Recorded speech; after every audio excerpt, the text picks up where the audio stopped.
Yep. Welcome to another live streamed episode of A Different Day with Ja and It's Nisi. Good afternoon. Good afternoon. How you guys doing?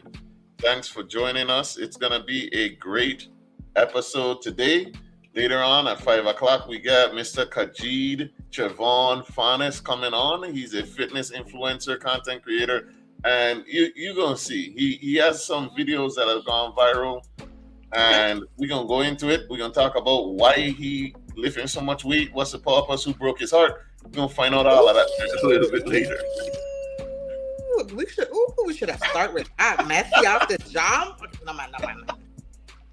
But first question for you, Nisi, is are you the birthday?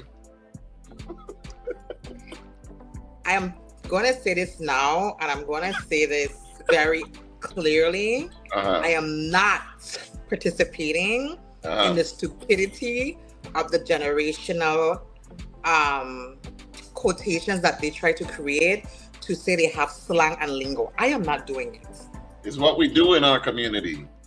This is not a the slangs and lingos that we use actually relates to its meaning, its purpose. Right. These things, this birthday stupidity that's going around, no thank you. Like I said, it's what we do, man. That's what's going on. No. If you haven't heard this slang, I am not participating in it either. I just thought it'd be a funny way to start the show. Because if you've heard the concept of what it means don't make no sense. There's no correlation, relation, identity, association. There's none of it. Ain't even hyphenated to say you go two compound words, nothing. It don't go. What's up? Gentleman Style in the building. What going on? How are we doing? You gave me right up on the show even start. Jeez. No, it's not someone's birthday. I know some of y'all out the loop. But it's only been like a week and a half. But I don't know if you've heard the new saying about you're the birthday or she's not the birthday or whatever. Birthday this, birthday that. But it's some sort of new AAVE or like Ebonics phrase that has come out. And, the Negroes are having a blast with it. So hey, I ain't mad at it. I was just trying to see if I know what's going on. I have not heard that, not yet. I can't even really explain it. I guess they just I ain't gonna even try. I'm gonna be honest. I ain't gonna even try. Thank you. Hello. Thanks for joining. Go ahead and share the live. Let people know that we are live and in effect. How you doing, Nisi? I am good. I went to the iconic class of 2026 class night last night at Central High School. How was that? I did that yesterday. It took forever. Is that big class or what? No. Well, the class might be big, but it wasn't. They were maybe about 75 or so kids that was there. But it was a very long program for some reason. The class of who? The iconic class of 2026. St. Croix Central High School iconic CHS iconic class of 2026. That's what their graduating class is named. Iconic class. Shout out to the CHS class of 2026. Big yourself up. I know sometimes it's difficult. Difficult to get through high school. We don't know what you have to deal with, what your parents have to deal with, but congratulations just the same. Yeah. Shout out to CHS and all the graduating students really for class of 2026. You know, I don't know if you want me to put this out there, but it is actually our 25th. Oh, it hurts so much. Oh, my 2006 classmates trying to put on something. They should. It's our 25th, and we have not had a real class reunion. They're saying we should do it. I forgot it was that far already. I forgot we got that far long. Yeah, we owe. Congratulations to whatever it is. It's our 25th graduation, time or whatever you say. Yeah. Oh, I have a beef I want to get into real quick. With me? No. Because we could, because relax. You charge up to them, man. Calm down. Yeah. You know them people that get me. So, why is it that VI people gotta turn everything into a scandal? Like, their life is like, it's so boring. They gotta turn things into a scandal. So, something that I thought was very simple today turned into an entire thing. So, okay. We received a message about a lost puppy. Okay. We shared it. The person is trying to find their lost puppy. We shared it, right? Okay. I thought that would have been a simple thing. It turned into an entire scandal. One of the St. Croix groups. Okay, you missed some part of the story.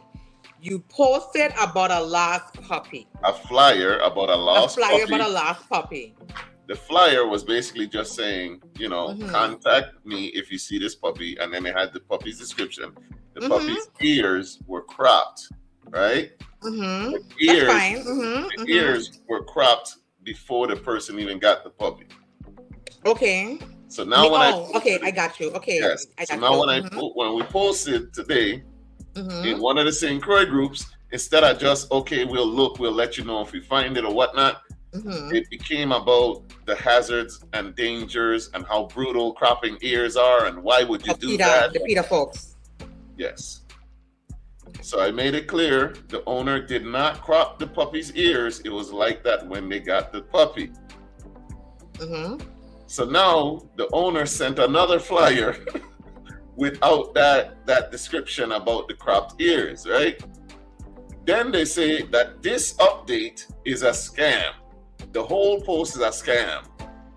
And in my mind, I'm like, how do you scam people asking for you to contact me if you see this puppy? What's the scam gotcha part?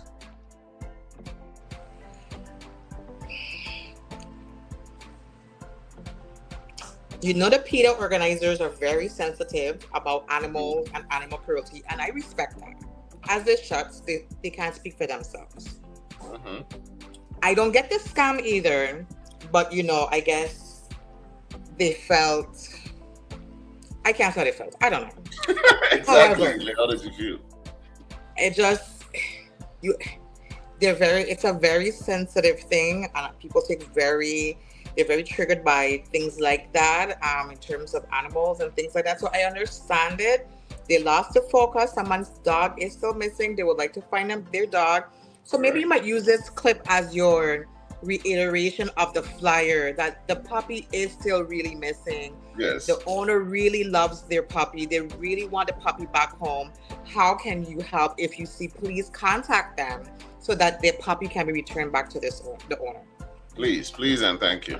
But yeah, I thought that was crazy. So now the whole post is a scam. I don't know how you scam somebody asking for them to. You're not asking for money. I don't get that, but yeah, I will. I didn't expect that I have to share the flyer, but I will. I will. After we get off, I'll post it. I'm gonna make a clip and everything. But I just had to get off my chest. Like VI people, not everything has to be a scandal. You know what I'm saying? Like sometimes it's just straightforward.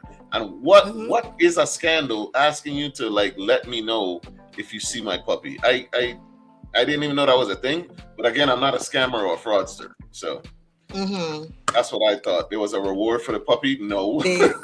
No. They didn't. They saw the puppy's ear and then they kind of lost focus of the importance. Yeah. People are fearful of being scammed. I don't blame them, but we're not asking for money. We're not offering money. Money ain't involved. But yeah, I just had to put that out there because it annoyed me bad. But let's get into some good news. Okay. We want to shout out these two, Reagan Ushensky and Ryler Miller. Thank God I got that correct. We want to shout out these wonderful VI swimmers. Hey, congratulations. Okay, congratulations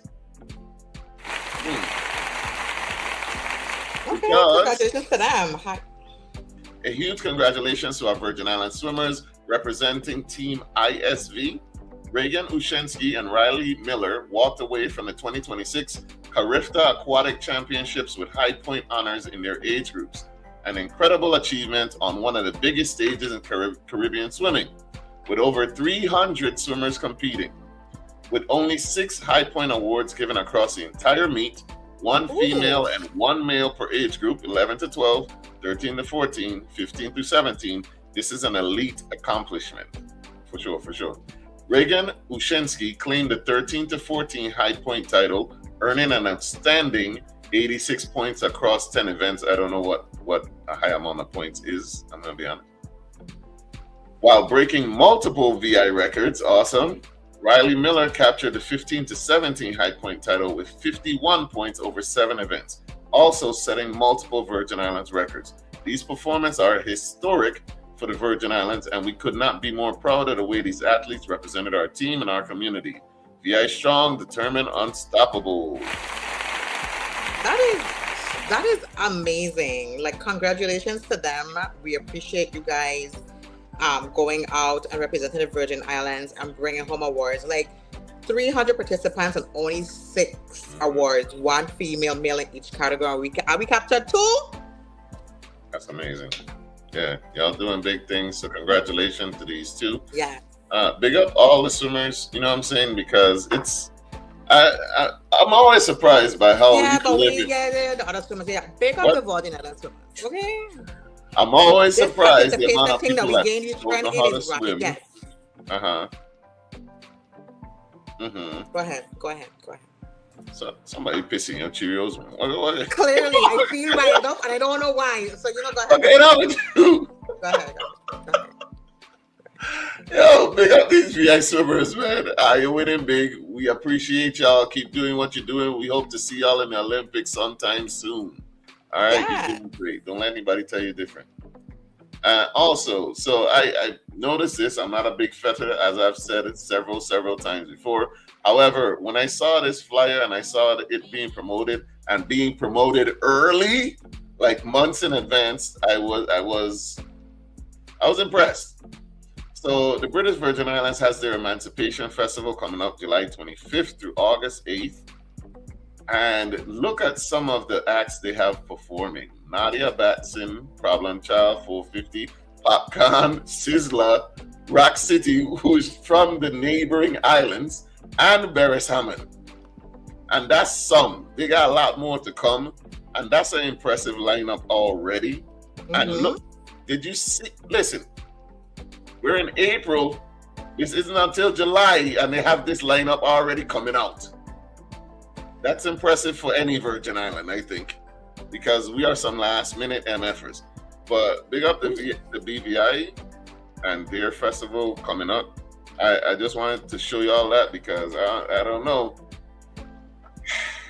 They're not even the next one to have their thing coming up because St. Thomas is coming up end of this month, and then St. John is around 4th of July, right? Yes. And I don't think we have St. John's lineup, so that's impressive to me. Big up them, man. Very nice lineup, indeed. Big up. What else we got going on? All right, on to communications. A telecommunications provider told lawmakers this week that more than $7 million owed by local and federal government entities remains outstanding, with the vast majority of that debt already past due, raising fresh concerns about the territory's long-running problem of delayed vendor payments and the strain those arrears place on companies continuing to provide essential services. The issue surfaced Wednesday before the Committee on Housing, Transportation, and Telecommunications, where One Communications CEO, Siobhan James Alexander, outlined the scale of the government's unpaid obligations to the company. According to Ms. James Alexander, One Communications is owed more than $7 million by a mix of local and federal government entities, and 89% of that is past due. Asked by Senator Marvin Blyden which agencies were among those carrying overdue balances, Ms. James Alexander identified the hospitals, for instance, Department of Education, Department of Health, and said the company remains in discussions with those agencies as well as the Commissioner of Finance. Even so, she said the unpaid balances remain significantly outstanding and significantly past due, clearly. Senator Blyden asked whether the debt owed to One Communications is affecting projects that would... that's not a silly question. Senator Blyden asked whether the debt owed to One Communications is affecting projects that would benefit the territory. Ms. James Alexander said the situation creates a significant cash flow issue, particularly because the company continues providing service to agencies that have not paid. Now, keep in mind, if it was just going to local community members, they would have done cut off yours already. All right. We represent and understand our actual role, and therefore we have not disconnected any agencies, but we continue to work with them, she said. She added that receiving the money already owed would allow the company to be able to be invested in other areas. Breaking down the total, Ms. James Alexander told Senator Kurt Biele that about $4 million of that is local and about 3.5 of that is federal. She said local government debt is 92% past due, while federal debt is 86% past due. I don't even know how it gets that far federally. The situation described by One Communications is not new. Government agencies in the Virgin Islands have long faced criticism for overdue vendor payments, even as efforts continue to reduce outstanding balances. At the same time, new obligations continue to accumulate, adding to the chronic problem of past due invoices owed by central government and affiliated agencies. With budget season approaching, the issue is expected to remain in focus as lawmakers again confront the effect that delayed government payments are having on vendors' cash flow and the delivery of services across the territory. All right, One Communications, they are owed a lot of money. So they're not the ones in debt, the VI and the federal government are. What do you think about this, Nisi? I mean, I'm not necessarily curious, but how do we get this far in arrears? And I would like to know what time period the arrears are for. True. Like the value of the arrears is high, but depending on how many departments you're covering and buildings and locations, like I don't know what's being generated. Like, what does time period? Is that like 6 months? Is that a year? What does that look like? And then my thing is, how do other, how is this done on the mainland in terms of owing costs to our utility providers and so on and so forth? Like, there has to be a better way to streamline to ensure certain things are being paid. While we can't always do everything at the same time, I do understand that. It has to be paying Peter today and paying Paul tomorrow. Like, we have to be balancing out how we're paying people. And so when people could just send an email to get bank account change for monies, I don't understand why we can't get these other things. Yeah. Marcus is saying to cut their services off. I'm wondering, do they put these people on like payment plans and then they still end up in arrears, or they're just saying like, okay, we have money owed from you, but you provide a service, obviously, like Department of Education, Department of Health. Yes. So why aren't it's Department of Education, like all the schools, yes, right? And so I don't want to just say like cut the service, because then you're cutting. That impacts the students who's going to school every day. That means the kids can't go to school. That means parents have to find people to watch the kids. It's a domino effect. So that's what I'm saying. Like, some more clarity would be great. I do feel like they deserve their money, should be paid their money, should be compensated, they provided a service. But just saying like cut their service, I don't like. What's the impact of that? Yeah. Just pay them people, man. I hope they come up with a solution to this. Sorry. Yeah, Pompa said it. I hope they come up with a solution and fast. Yeah, figure it out. So I hope they come up with a solution and fast. Hopefully they can work something out. You know what I'm saying? Because these Department of Education, Department of Health, these places do need the service, and they provide services. So anything that they could come up with, they need to, because how can One Communications be expected to provide service if they are also owed at the same time? It's just one big loop. Yes. Okay. Good afternoon. Hey, don't forget, we got Dwayne from the Dwayne and Elise show. He's coming on. We're talking service. We're talking duty to country. We're talking joining up to the military and serving a country. And we're also going to talk a little bit about current events, and you know what I'm saying. I kind of want to get a recruiter on. I would have loved to have got an active duty service member on, but you know how that goes. They can't talk about much, and Hexas is not playing with him. Hexas is not playing with him. He cut in 4-star generals. He don't give a damn. So I can't get no private to come on here and talk. He gonna be gone before he finishes last sentence. Before the live ended, right? Exactly. So yeah, but yeah, this Wednesday, 7:30 p.m. we have Dwayne from the Dwayne and Lee Show coming through. Check out their podcast as well. All right, we have that one communications thing. They need to get their stuff together. The VI government is known for not paying vendors. We got to take care of that. We're gonna shock these people. A lot of people don't know I have a serious side. Hey, we don't get serious on here too. We just to kind of balance it out. You know what I'm saying? Yeah. We have some episodes that were not jokey at all, but I think you have a good balance. It may not land. Sometimes the jokes don't land when you're talking serious things, but it's gonna be cool. All right. This has the community in a shakeup. This next topic we're gonna talk about. This next article. Check this out.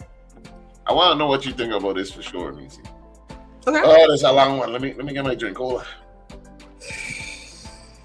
During Wednesday's Senate Housing, Transportation, and Telecommunications Committee hearing, lawmakers considered Bill number 36-0074, which would require property owners to maintain roadside vegetation and prevent obstructions to public roads and utility lines. The measure drew both support and concern from government agencies and utilities. The proposal, sponsored by Senators Kenneth L. Gittens and Avery L. Lewis, would establish the Virgin Islands Roadside Property Maintenance and Vegetation Act, creating enforcement mechanisms, penalties, and exemptions aimed at improving road safety and infrastructure reliability.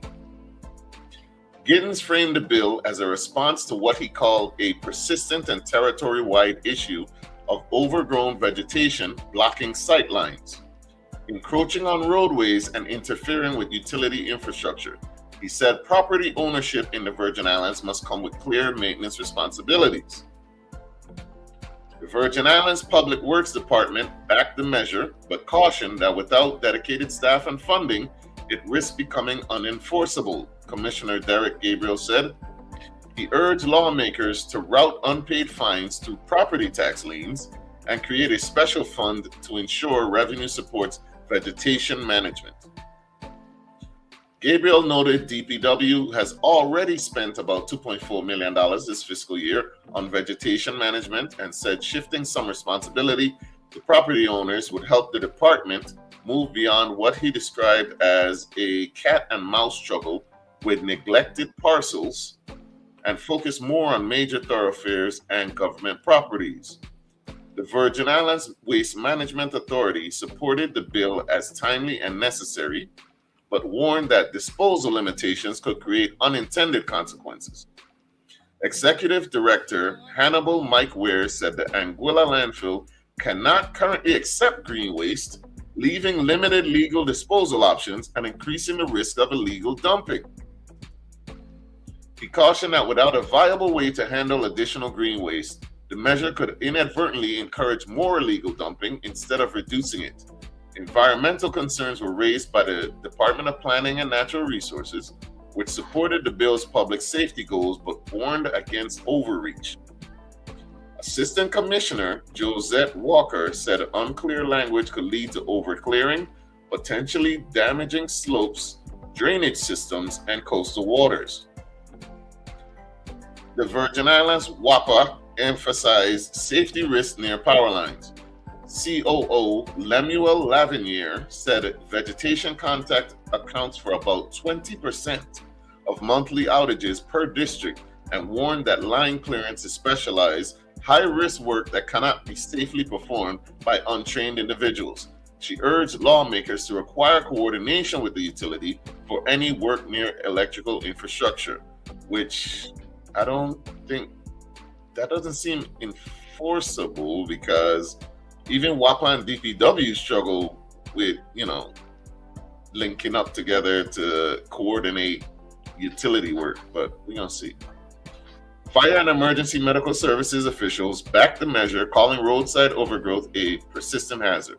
Director Antonio Stevens said vegetation interfering with utility lines has contributed to fires and emergency delays, noting that crews have often had to stand by while WAPA addresses sparking or compromised lines. While agencies broadly agree that overgrown vegetation threatens public safety and infrastructure, they split over how far the bill should go in shifting responsibility and costs on the property owners. Telecommunications providers urge caution. Tom Bolt, local counsel for Liberty Mobile USVI, said the bill improperly shifts responsibility for public infrastructure maintenance from the government to the VI to private property owners and imposes obligations even where vegetation is located within the public right-of-way. He warned it could lead untrained individuals to work near energized lines, creating risks of injury or outages. Clay Jones of Heritage Street Company warned about the difficulty and danger of people attempting to do this work on their own to save money and avoid fines, saying the potential for serious injury is high. Senator Ray Fonseca called the bill deeply flawed, warning that a $1,500 lien could lead to tax delinquency and even loss of property. He said the measure, quote, imposes responsibilities on property owners for areas beyond their property boundaries and relies on vague standards that could invite arbitrary enforcement. Senator Dwayne DeGraff said he could not support the bill, quote, in any way, form, or fashion, arguing that the measure would shift a basic government function onto residents who already pay for roadside maintenance through existing taxes and fees. After the hearing, the bill was held in committee and did not advance. Gittens, one of the sponsors, said he plans to work with agencies and fellow senators on an amended version, saying the issue remains too serious to ignore. All right, what do we think about that?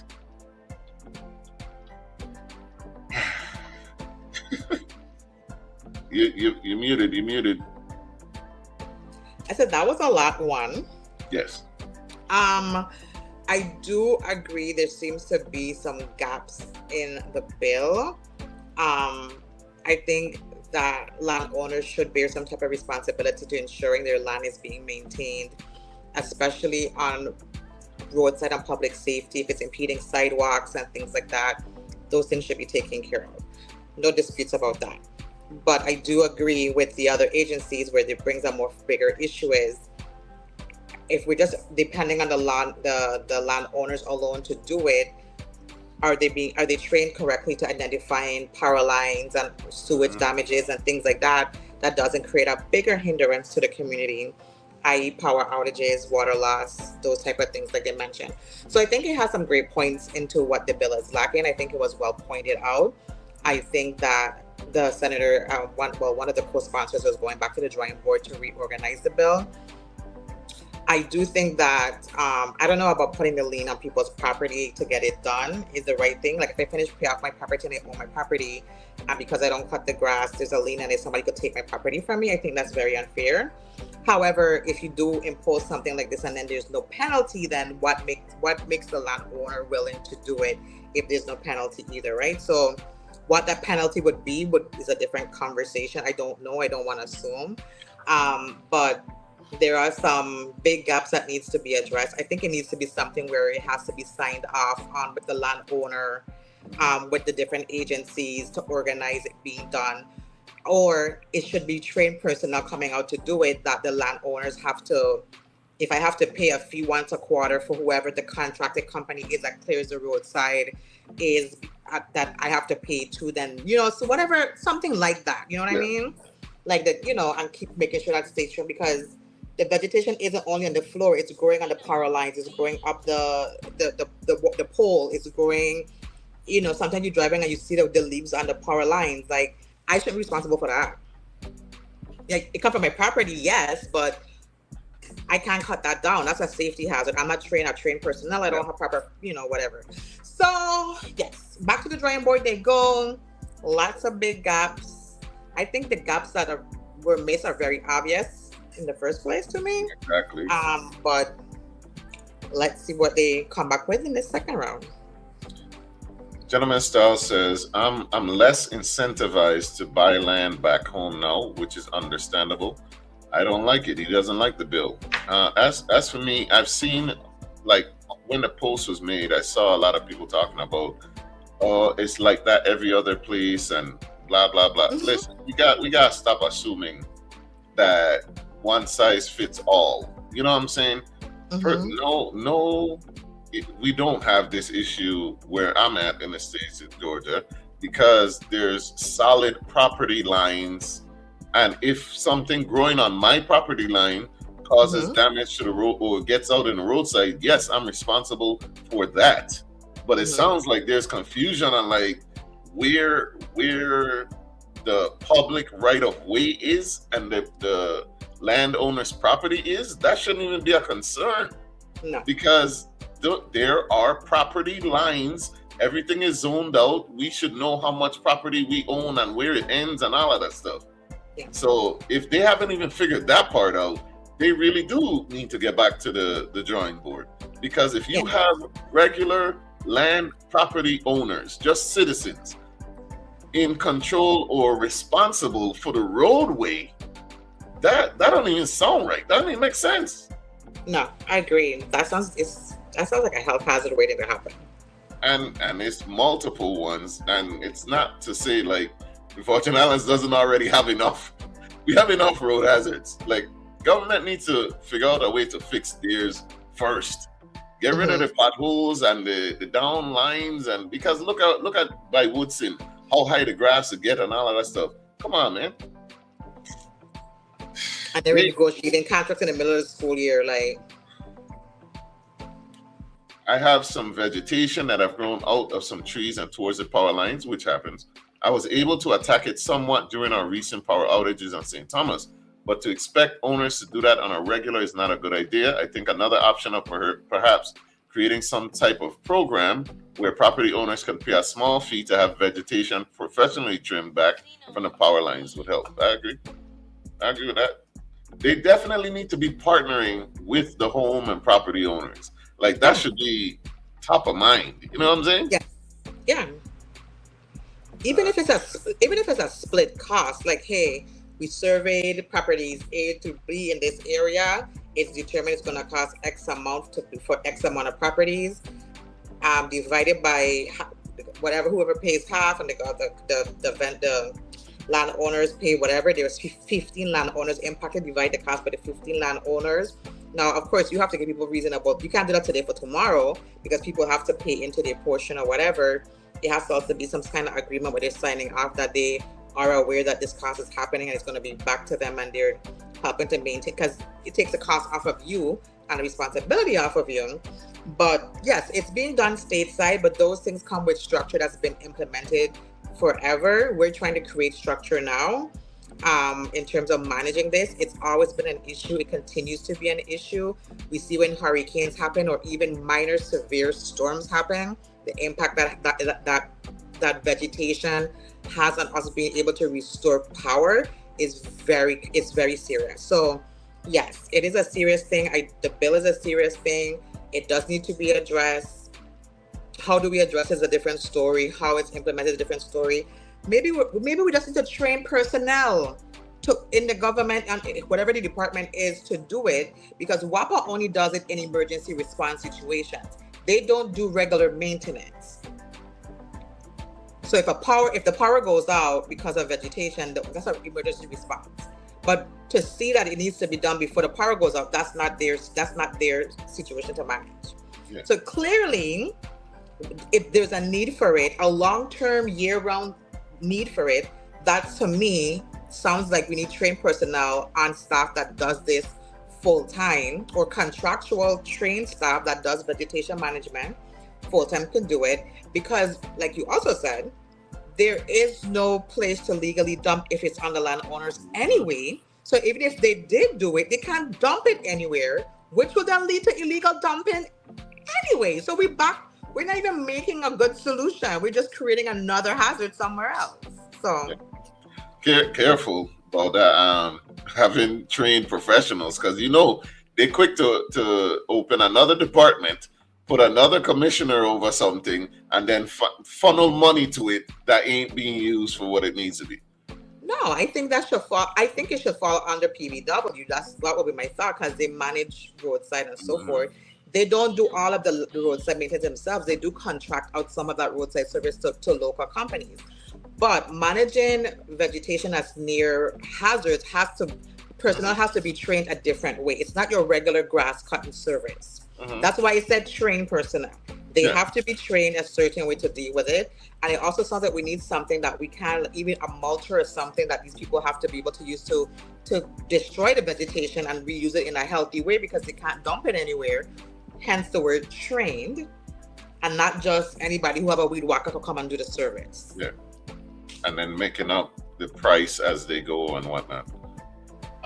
I agree with Nisi. There's a major construction project that was held up because DPNR refused to give a permit to clear the land due to the dump not accepting green waste. The approach has to be comprehensive.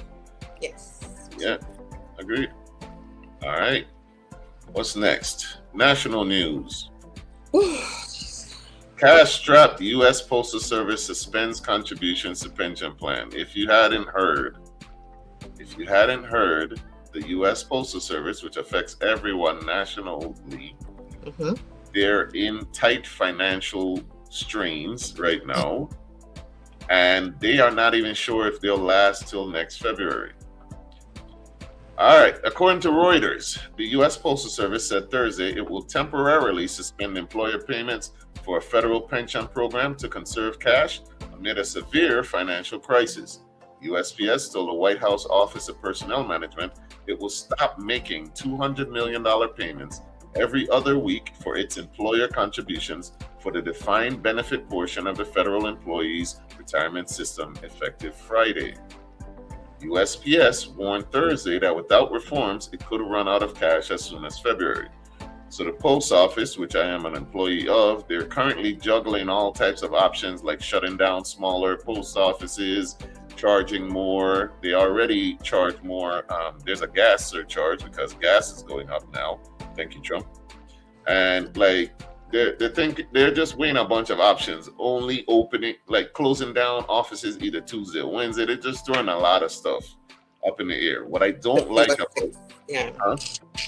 nothing. I said to see what sticks. Go ahead.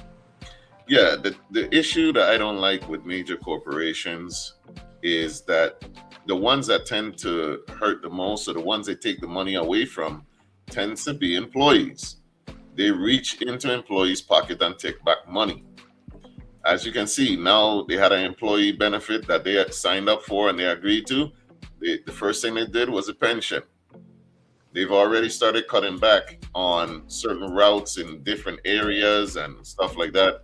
They just agreed this past week or two. They just made another agreement with Amazon to extend for 3 more years. Instead of the 100% of packages that they were going to drop down to only give the Postal Service a third of what they used to get before. Instead, they dropped it by 20%, so it's only going to be 80%. So things are changing. Money is tight. Dwayne says that USPS situation is by design. Trump wants to privatize it. We know how good he is with businesses. Huh? He's been said that too. But it don't work. It doesn't. But does that matter? Not in this administration. Congress mandated that USPS prepay retirement contributions decades in advance, a requirement that other defined benefit employers don't do, which hurts the bottom line and has affected the Postal Service going forward. Hello from Russia. Hey, what's up? What's up? Go ahead and share this. Hi, wow. Tell your friends that we're on. Let them know what's going on. We're all the way in the U.S. Virgin Islands and Georgia. Pick up yourself, Josiah. All right, we were just talking about the USPS money troubles. They're struggling, basically. That's the overarching theme. They need money. They need it fast. All right.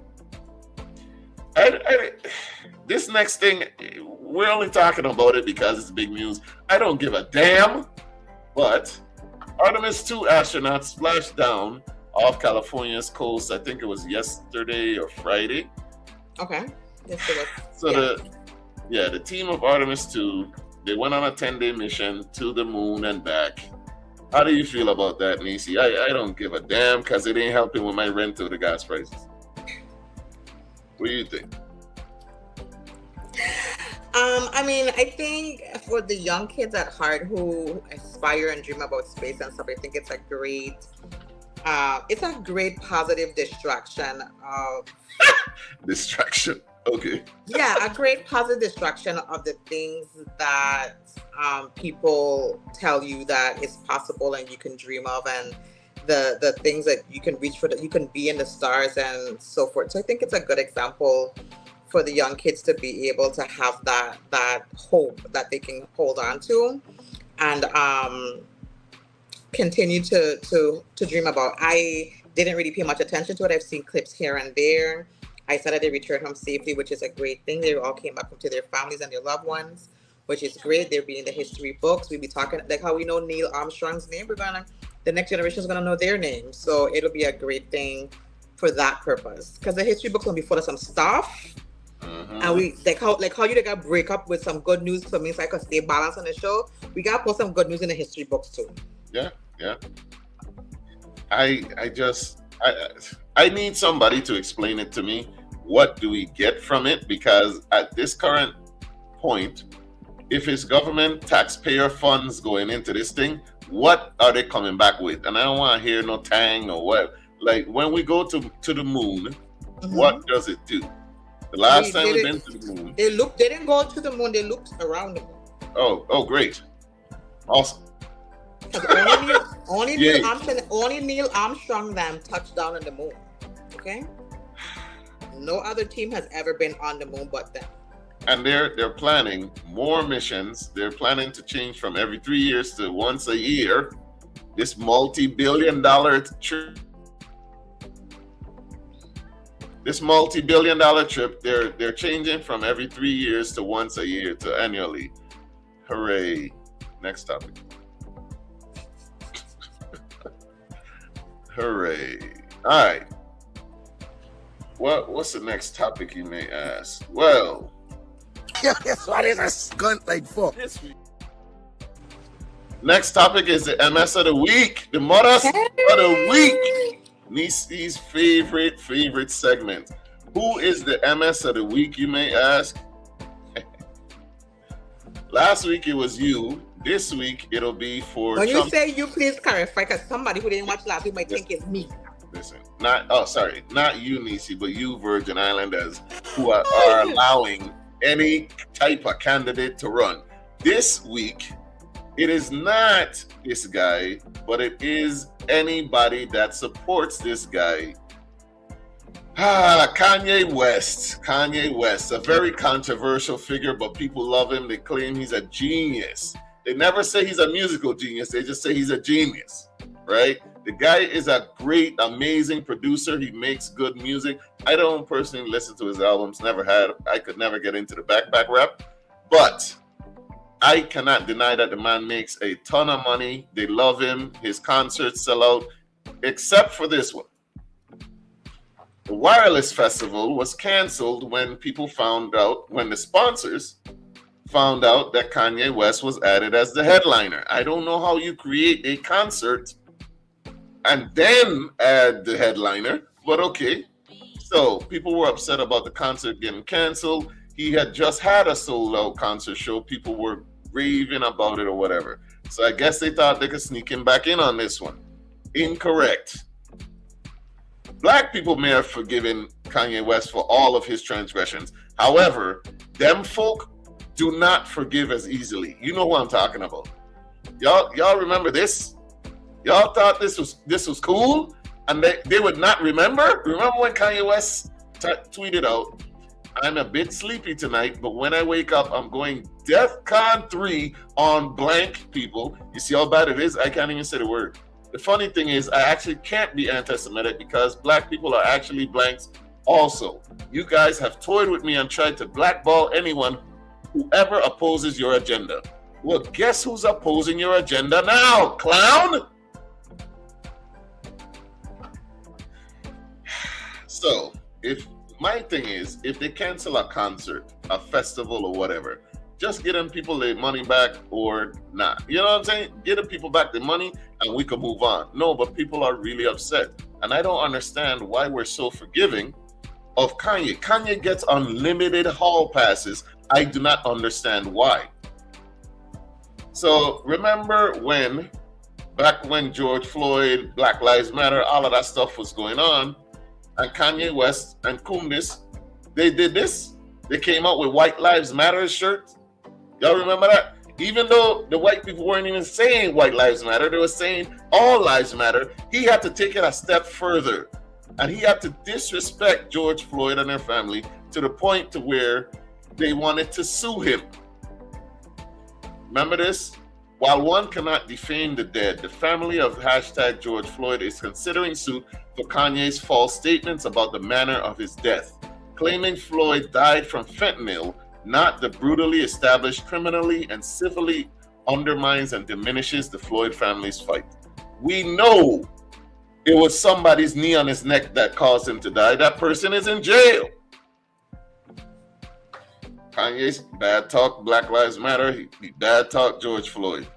You see the White Lives Matter thing. Did y'all forget that also? So Kanye married the Kardashians.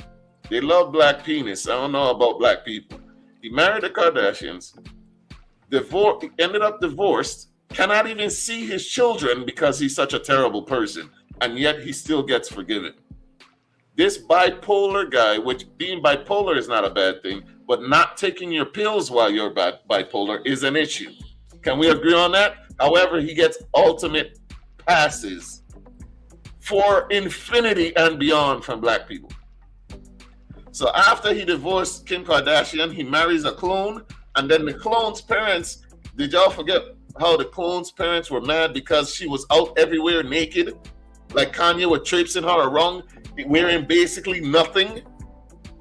And they thought that the daughter was basically kidnapped. Okay, cool. What about this? What about when he showed up talking to DJ Clownademics in a KKK hood? Can we agree that being in a KKK hood is bad and racist or not? He did this. All right, y'all probably excuse that. What about this? Y'all don't like Trump, right? We're mad at whoever got Trump into office. We don't like Trump. He's damaging the economy. He's kidnapping people from their homes. He killed 2 American people in the street through ICE. His reforms are not enriching any of us except for his billionaire class friends and family. We don't like you if you voted for him or got him into office. We will vote for Dope. We don't like the Cubans because they did that. Why does Kanye West get a pass? People tend to forget he helped get Donald Trump elected. People seem to forget that Kanye West ran as a third party back in 2016, which took votes away from eligible people to get elected. And he wasn't eligible because he didn't even get all the signatures you need to be able to run for president. Idiots still voted for him, which was everybody that voted for him was basically a vote for Trump. So he's to blame also. Along with them, we will vote. All them people that voted for him in 2024, he's a part of that. But he gets a pass. This man gets a pass. In case you forgot, right? Here is Kanye West with the big endorsements. Because I gotta remind people, this is who you're supporting. This is who my people are supporting when they're paying for the tours. And I guess they like me. And we're gonna have lunch. We're gonna talk. You said, you know I love you. I know. Did I? But I don't want to put you in that spot. But. No, I'm standing in that spot. I love this guy right here. Let me give this guy a hug right here. I love this guy right here. That's really nice. Yeah. Come here. That's really nice. And that's from the heart. I didn't want to put you in that position, you know, but that's from the heart. Special guy. These two are special. He's special, all right. He's special, all right. The way he says Kanye is a real genie ass. People love him. He said Kanye's special. Remember that there? How you know that you're so toxic, right? That somebody saying I love you, you don't even want to let people know about the relationship, because you heard how even Trump said, I don't want to put you in that position. What position? To let people know that you support me?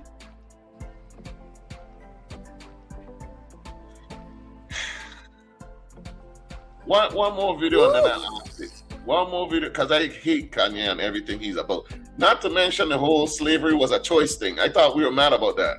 Apparently not. So if you don't think that we can credit him, or at least give him some credit for helping Trump get elected, even after he ran as a third-party candidate, even after clearly giving his endorsement, how do you feel about when he did this? Tried to scare me to not wear this hat, my own friends, but this hat, it gives me power in a way.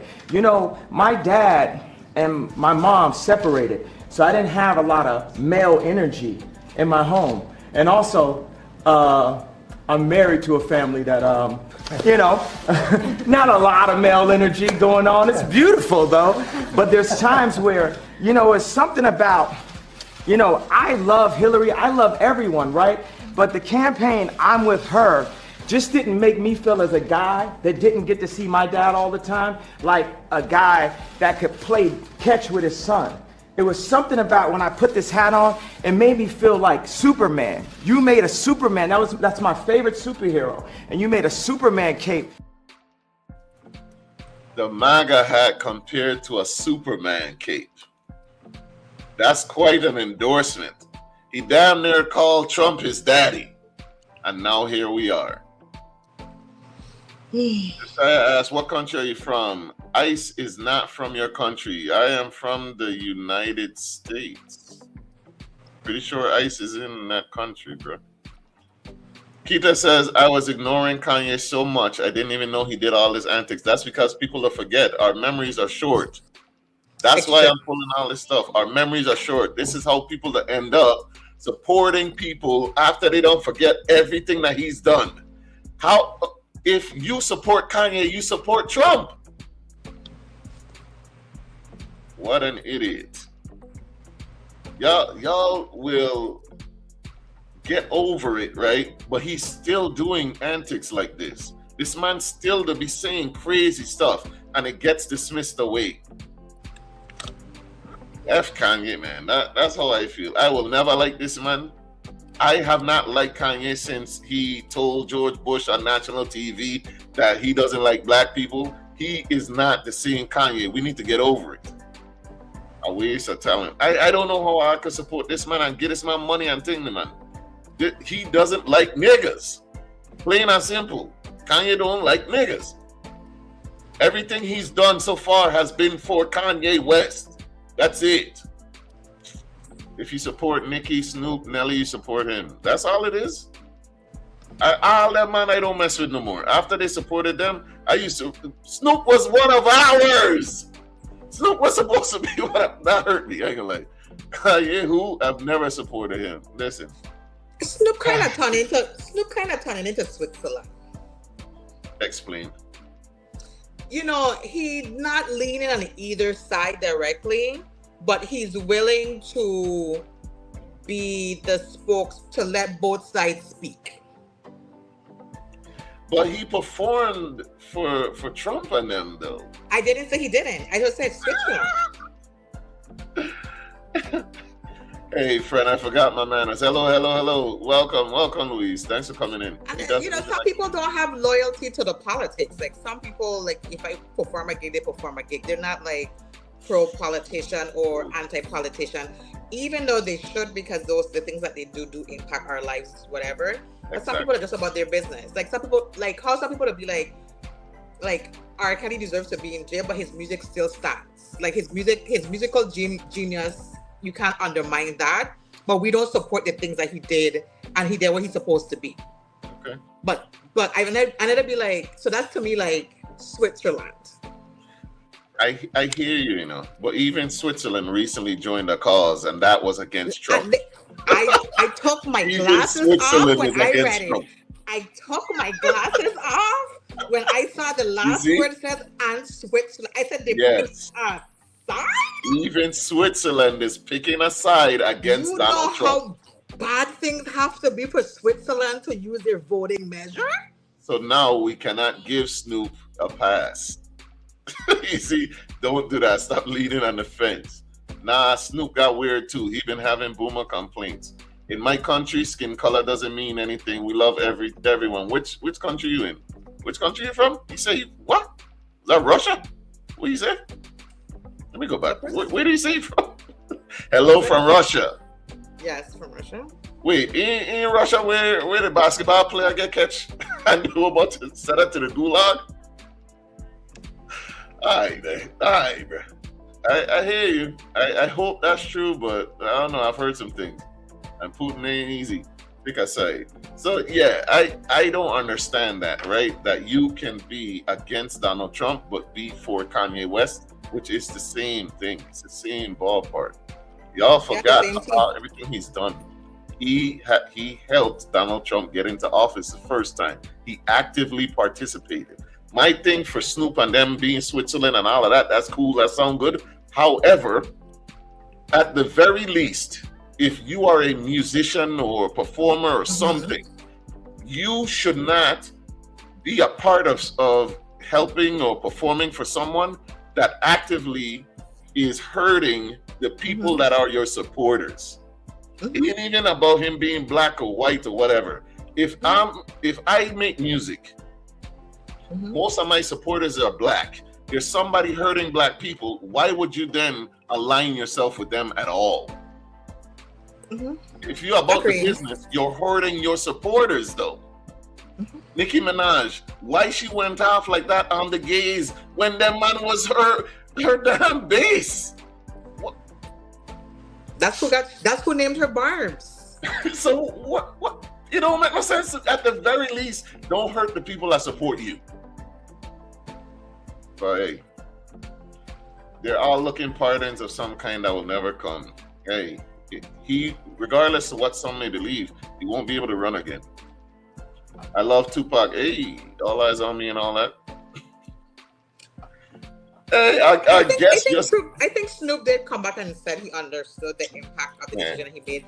Now, I think it's either he lost followers or lost other big things he had in the pipeline from it. Well, he didn't say that part, but we all know the saying when you understand the impact of a decision, something impacted you. Exactly. That's all it is. That's what it is, true. Hey, our guest just showed up, but that has been our... Guess what is a skunt like fuck? This week. That was our MS of the week. Shout out to Kanye supporters. I could go to hell. Hey, what going on, Ria? What going on? How easily they forget Boys to Men at the White House. Yeah, true. I did forget about that. Here he is. There's the guy. What going on, Kajid? Hey, what's up? Good afternoon. Can you hear me, my brother? We can hear you. So nice and loud and clear. All right. We got Mr. Kajid Javon Fanas in the building. He's a And you pronounce it correctly. Hey! I mean, listen, I had to struggle with names, so that is impressive. That's what's up. It's impressive. But yo, if you don't know who he is, he's a local content creator. Gym rat, as his status says. And what else do you do, sir?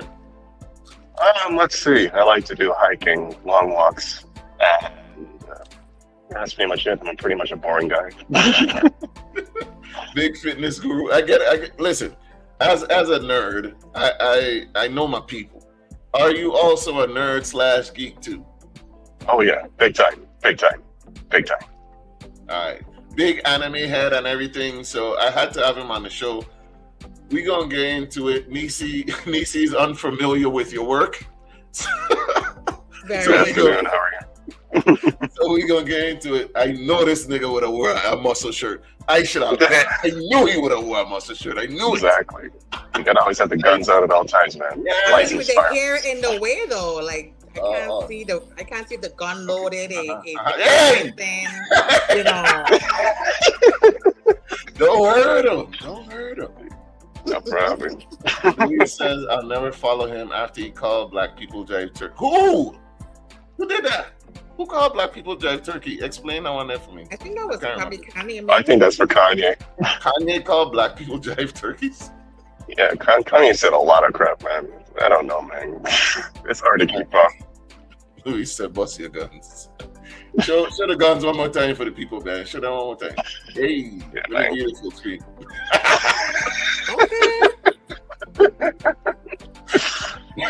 All right, so we're going to get into it. If you could go ahead and introduce yourself to the people, tell them who you are, what you do, what you're into, and why you're here. All right, no problem. My name is Khajiit Fanis. I am obviously a gym rat.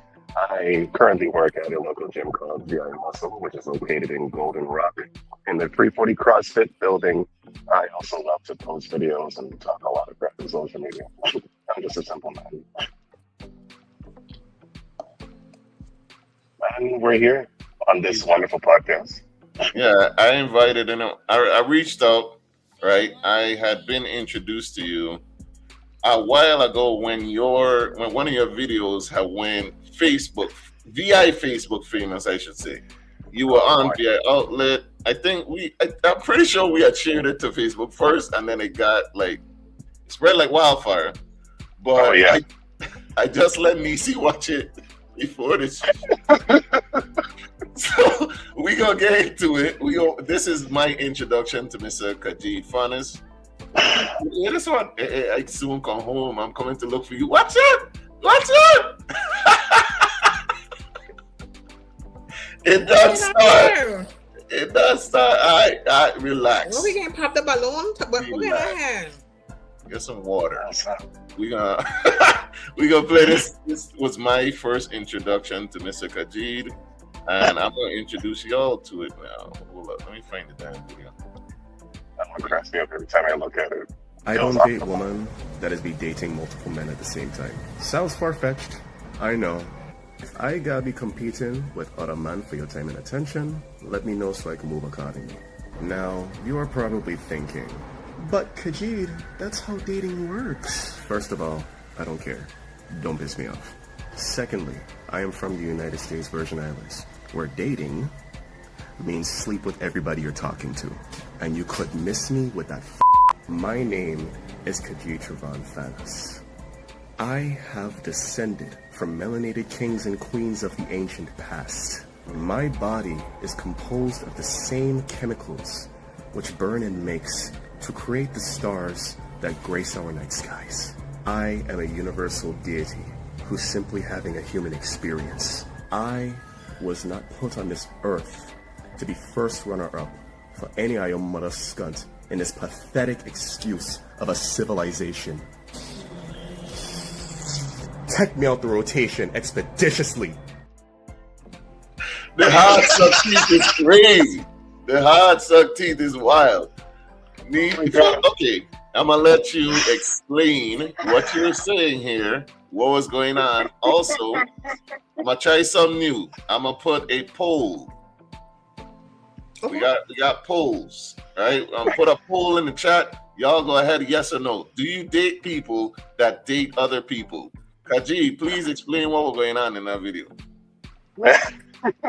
Honestly, I was just thinking at the time, there's a big stereotype down here where people would date and then would sleep with everybody that dates with them. I'm not saying it's the majority, but I do I have heard things, and it did inspire me to make that one video.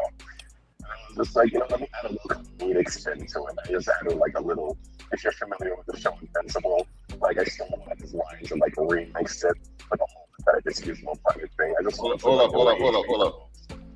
Your audio sounding kind of rough, like you underwater. Oh shoot! Can you hear me better? You got a mic? It's just Bluetooth earphones. Okay. Yeah, it may need to be adjusted a little bit or something. Let me see. Let me adjust something real quick. Yes, perfect. There it is. That's way better. Whatever you do, do that. That was way better. Hey, y'all click on the poll, please, in the chat. All right. Dating don't exist in the VI, unfortunately. That could change. Matter of fact, it's y'all women fault, and I'm gonna explain after he done. Where's the link in the poll? Which chat did you put it in? I don't. And look, this is my first time. Now you mute. So hit 1 or 2 in the chat. My bad. Give us a 1 or 2 in the chat to vote. Do you date people that date other people? Hit 1 for yes, 2 for no in the chat. Let's see the numbers, please. Do you date people that date other people? 100%. All right, there we go. Come on. Do you date people that date other people, or you gotta be exclusive from the jump? I don't even know how that works, but whatever. Why Can you hear me? Okay, cool. So yeah, go ahead, explain, Anaya. 1s and 2s in the chat. Do you date people that date other people? 1 for yes, 2 for no. Yeah, for me, in terms of answering that question, it depends. Like, dating as a whole, as I see it, you're getting to know a bunch of different other folks, especially if we're not committed. I don't owe you any commitments. Likewise, as though you would do for me as well. Like, we're not established anything yet. So it's okay if you see other people, but don't get cracked by another man and then tell me good morning the next day. Don't disrespect me like that. Come on. I wouldn't do that to anybody. What? That's just how I feel. Hold up. Okay. Explain the rules for dating. How do you get with someone, and shouldn't they already be, isn't it likely that they're already dating other people before they meet you? How does that work? I just always assume that, hey, I'm not the only one until it's hey, I want to pursue something with you. So, because for me, I'm nobody's father. I'm not here to control your life or whatever. But once I feel we establish that 1-to-1, then I could be all right, I want to be with you forever. I want to pursue something serious. But if there was nothing established before then, it's free range. But it's just I just don't like the idea of it's just the whole sleeping with other people and you talking to me thing, man. That's just the only thing that just grinds my gears, man. I just can't do it. I can't do it. I'm not strong enough for that. So what if they tell you they're dating but not sleeping with other people, they're seeing other people but not having sex with them? That's fine. I'm cool with that. Okay. Nisi, go ahead. I was just waiting. I'm just waiting on how far it has to start somewhere before the transition happens. I'm just waiting for what point he's at. So yeah. Okay. What were your thoughts on the video, Nisi? I know you have some. I mean, first of all, it was the tone of the video that was just, I think that's what set the video off, is the tone. The suck teeth was crazy, and I miss suck teeth, so I could tell you the suck teeth was crazy. And it's just the expectations. You have an expectation, and you're very clear in expectation. I think that's great. I think you made that very clear. I think people are always going to test your boundaries, whether they know even when they know. But you have your point. You're listen, they say for me, this is what I want, this is what you're dealing with, and everybody else could go, kiss their mother. So, I appreciate it. Appreciate the facts. All right. We need you guys to vote in this thing, man. I try and see what it come out to. So far, only one person, I think, has voted. 1 or 2 in the chat, right? Do you date people that date other people? 1 for yes, 2 for no. So basically, yes, if you're cool with whoever you're dating, be dating other people. 2 for no if you're not cool with it. All right. So the sex thing is the issue. You don't want to be sharing no fluids, none of that. Okay, that makes sense. I got it. I don't have no problem with it because condoms exist, but is the competition an issue? What is the actual issue for you? I mean, competition is not an issue because I'm number one no matter where you put me in.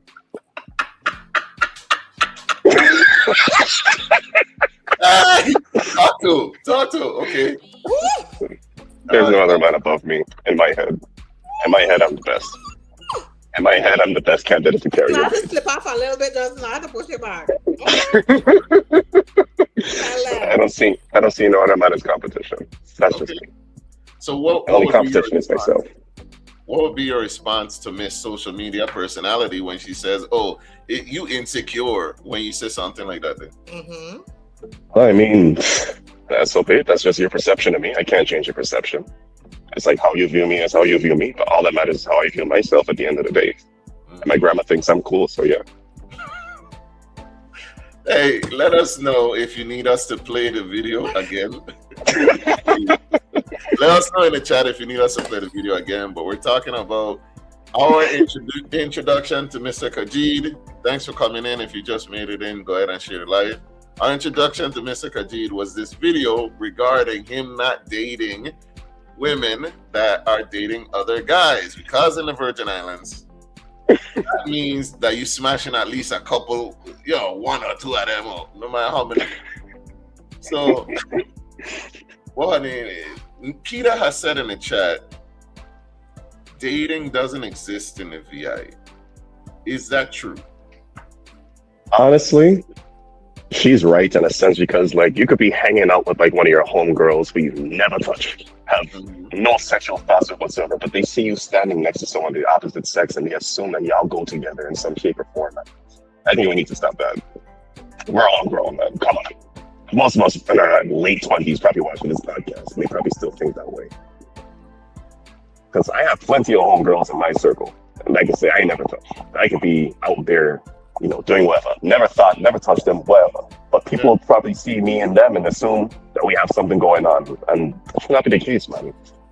So why does it matter what they think, though, if y'all know what it is? Why is that an issue? Yeah, we know VI Facebook, man. They take something and just run with it, man. They take it and run with it. It's like a cult. It's a cult. You know this. True. So how do you change it? How do you change that stigma then? Honestly, it's going to be a hard time before we even do it. The best you can do is just continue to live in your truth. Nisi, any ideas? I mean, I think culture change when we change our mindset, right? And so we can't change the concept of how we believe we should date. Like if you're out on date with one of your friends who's just a girl, or you're on a genuine date with a person, either way, once somebody see you outside in the public, you bullet. That's just the behavior of how we think about things when you're outside with a person, right? Does that mean that it's true? No. Can I control what they think about it? No. I control the perspective of what I'm doing in the moment. And if you choose to clarify and spend your time clarifying to everybody who thinks that, then that's how you want to use your time, great. That's not what you want to do with your time, great. But you have to change it with the behavior of the mind, and people have to be more intentional. I think it's kind of changing, I will say, because more people are out more with their friends now, and they're out just like, even if it's a group of friends, it's always a mix of guys and girls. It could equally balance or whatever. You don't know who's couples, who's just friends or whatever. But it doesn't change the rumor mill. It's still a long way to go. But a rumor mill will always exist for a reason. I don't have time to be managing people's expectation if they see me. That's not my responsibility. My responsibility is how I conduct myself with the person I'm with and what our relationship is. Once we both have an understanding what we're doing, that's all that matters to me. Here's my thing. As far as the no dating in the VI thing, I think when it comes to dating, right? Mm-hmm. When it comes to dating, I've said this multiple times, I feel like women have the reins, they have the keys to it, and they relinquish it often. Because who wants dates more than women? It's not the guys. Because if they could save a little money and still hook you and get you to come through to the crib, and that's a win. Let's be honest.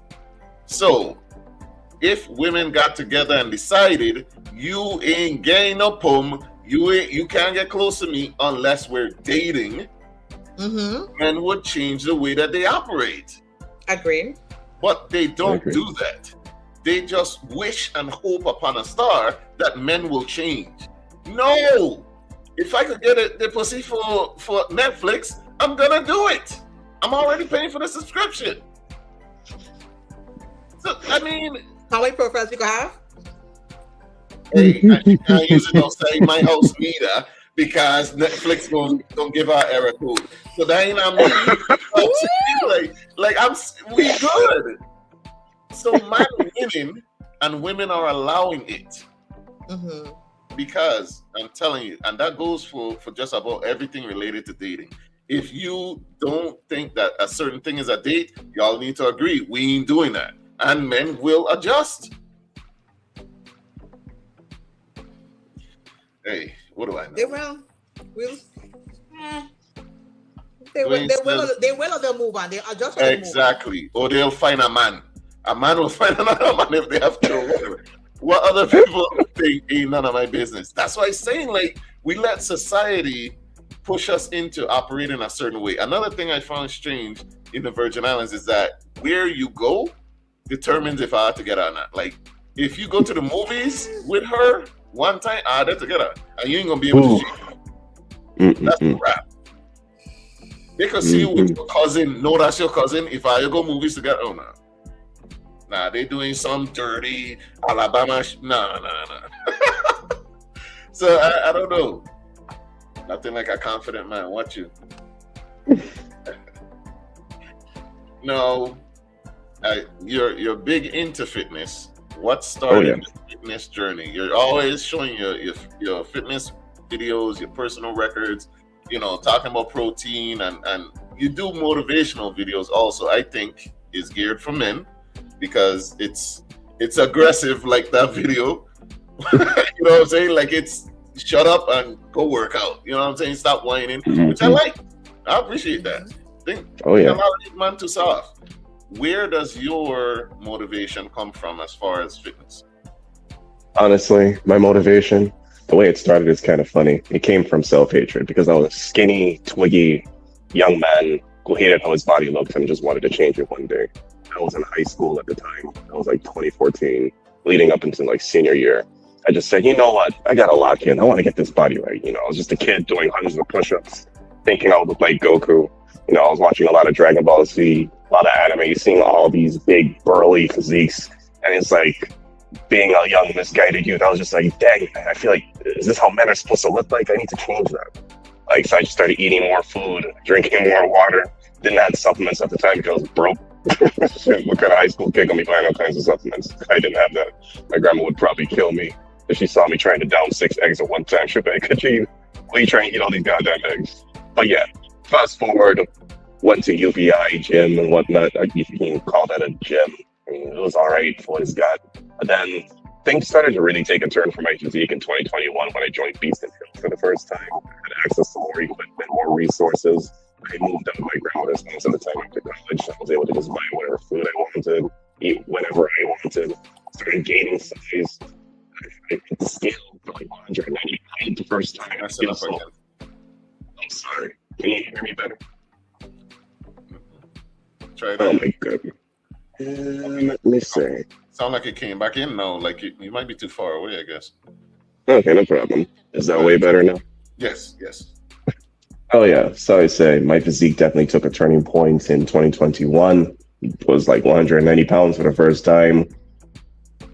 It feels euphoric. You just see yourself getting bigger. You're hitting all these goals. You're seeing all these supplements. It started with just protein, and now here I am taking creatine and pre-workout, 200 milligrams of caffeine before every gym sesh, feeling all cracked out, pumping all these weights. I'm just saying. Yeah, man, like the safe limit is 250, so I try not to go beyond that. But it's always 200 is the baseline. Anything higher than that, I just feel like I'm like dying and underperforming in the gym. That's a lot. Yeah. That's like 5 cups of coffee right there. I hold my chest like, what? No, 6.5. 6.5. Damn. That's it. Yeah. You get used to it though. My heart can't take it. I'm good. I'm all right. I feel the palpitations already. I'll picture it this way. The first 2 times you do it, it's like, oh God, what the heck? But then like, you ease into it. You're not inspired at all to take that. You gotta ride the wave, brother. You gotta ride the wave. Franco says, related to the dating thing, realistically, dating usually means talking to multiple people. So I understand keeping your options open when there's no commitment yet. But personally, I wouldn't deal with a girl who's actively having sex with other people, because to me that comes down to values and morals. But I agree with you. That's cool. I wholeheartedly agree. Franco's speaking. People be lying. You know what I'm saying? Like, so I don't know. I just assume they lying anyway. So that's like, that way ain't nobody hurt. You know what I mean? Like, it's rough. Guilty until proven innocent in my book. Nisi sound like she's suddenly under a sweat. All these arms. It's the arms.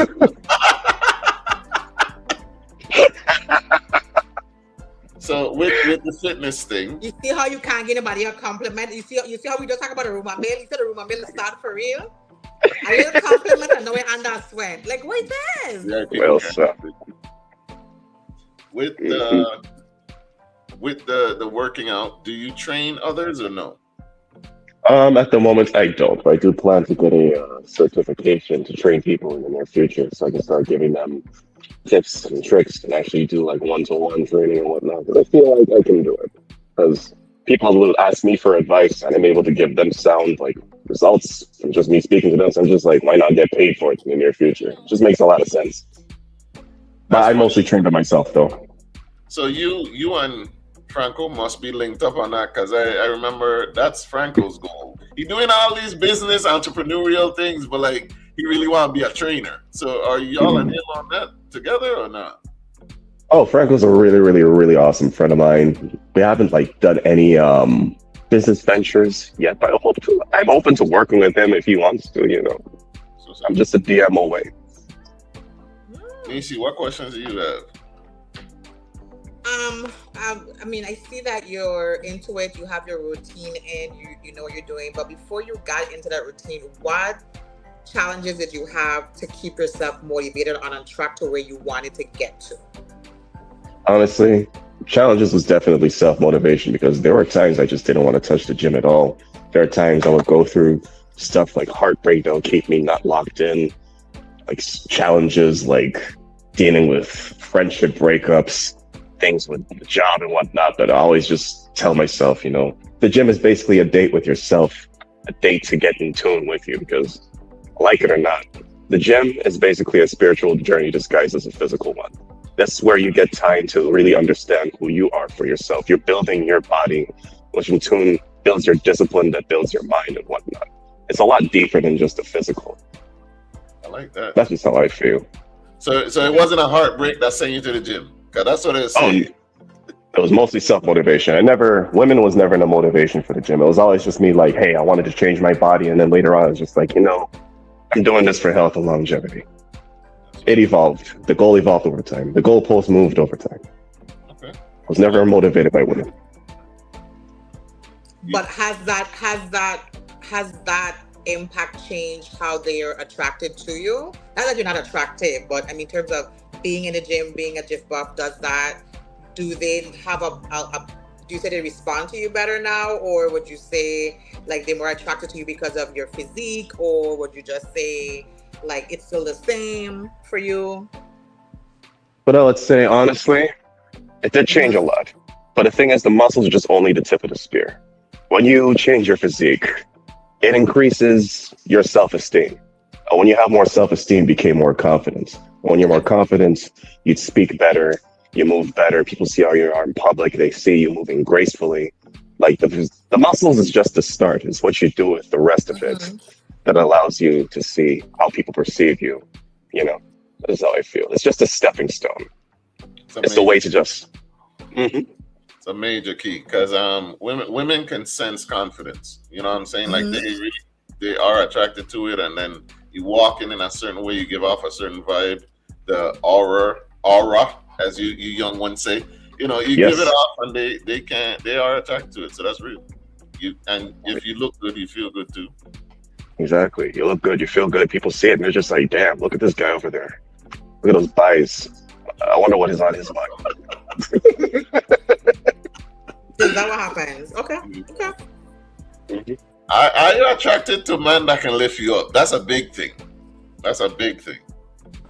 Okay. I second emotions. I can, All right. It's a live show, so this from the other side I feel. Can I ask how you feel about Martin Luther King Jr.?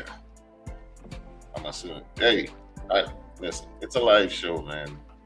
Interesting. Can I ask King. Martin Luther King? That's a very okay. It's from our Russian viewer, Josiah. Okay. Yes. Anybody want to take it? No. I feel like Martin Luther King Jr. had the wherewithal, the fortitude, he was to speak, the way that he acted, carried himself, it was beyond reproach, and that's why they murdered him. I think that he had the right idea, but the wrong way of going about it. I wish him and Malcolm X had joined forces, and the ones that were willing to do it by any means necessary protected the ones that were there trying to be peaceful. I think we would have gotten further if we had combined our tactics, but often as Black people, we get separated, even though we want the same things. Okay. All right. Yeah, so. All right. So I got another video of yours I want to show. This one was about cheating. I think this is a recent one that had me laughing too. Check this out. So, let me get this straight. You want to cheat on your man to be with me, but I'm supposed to trust you when we're together.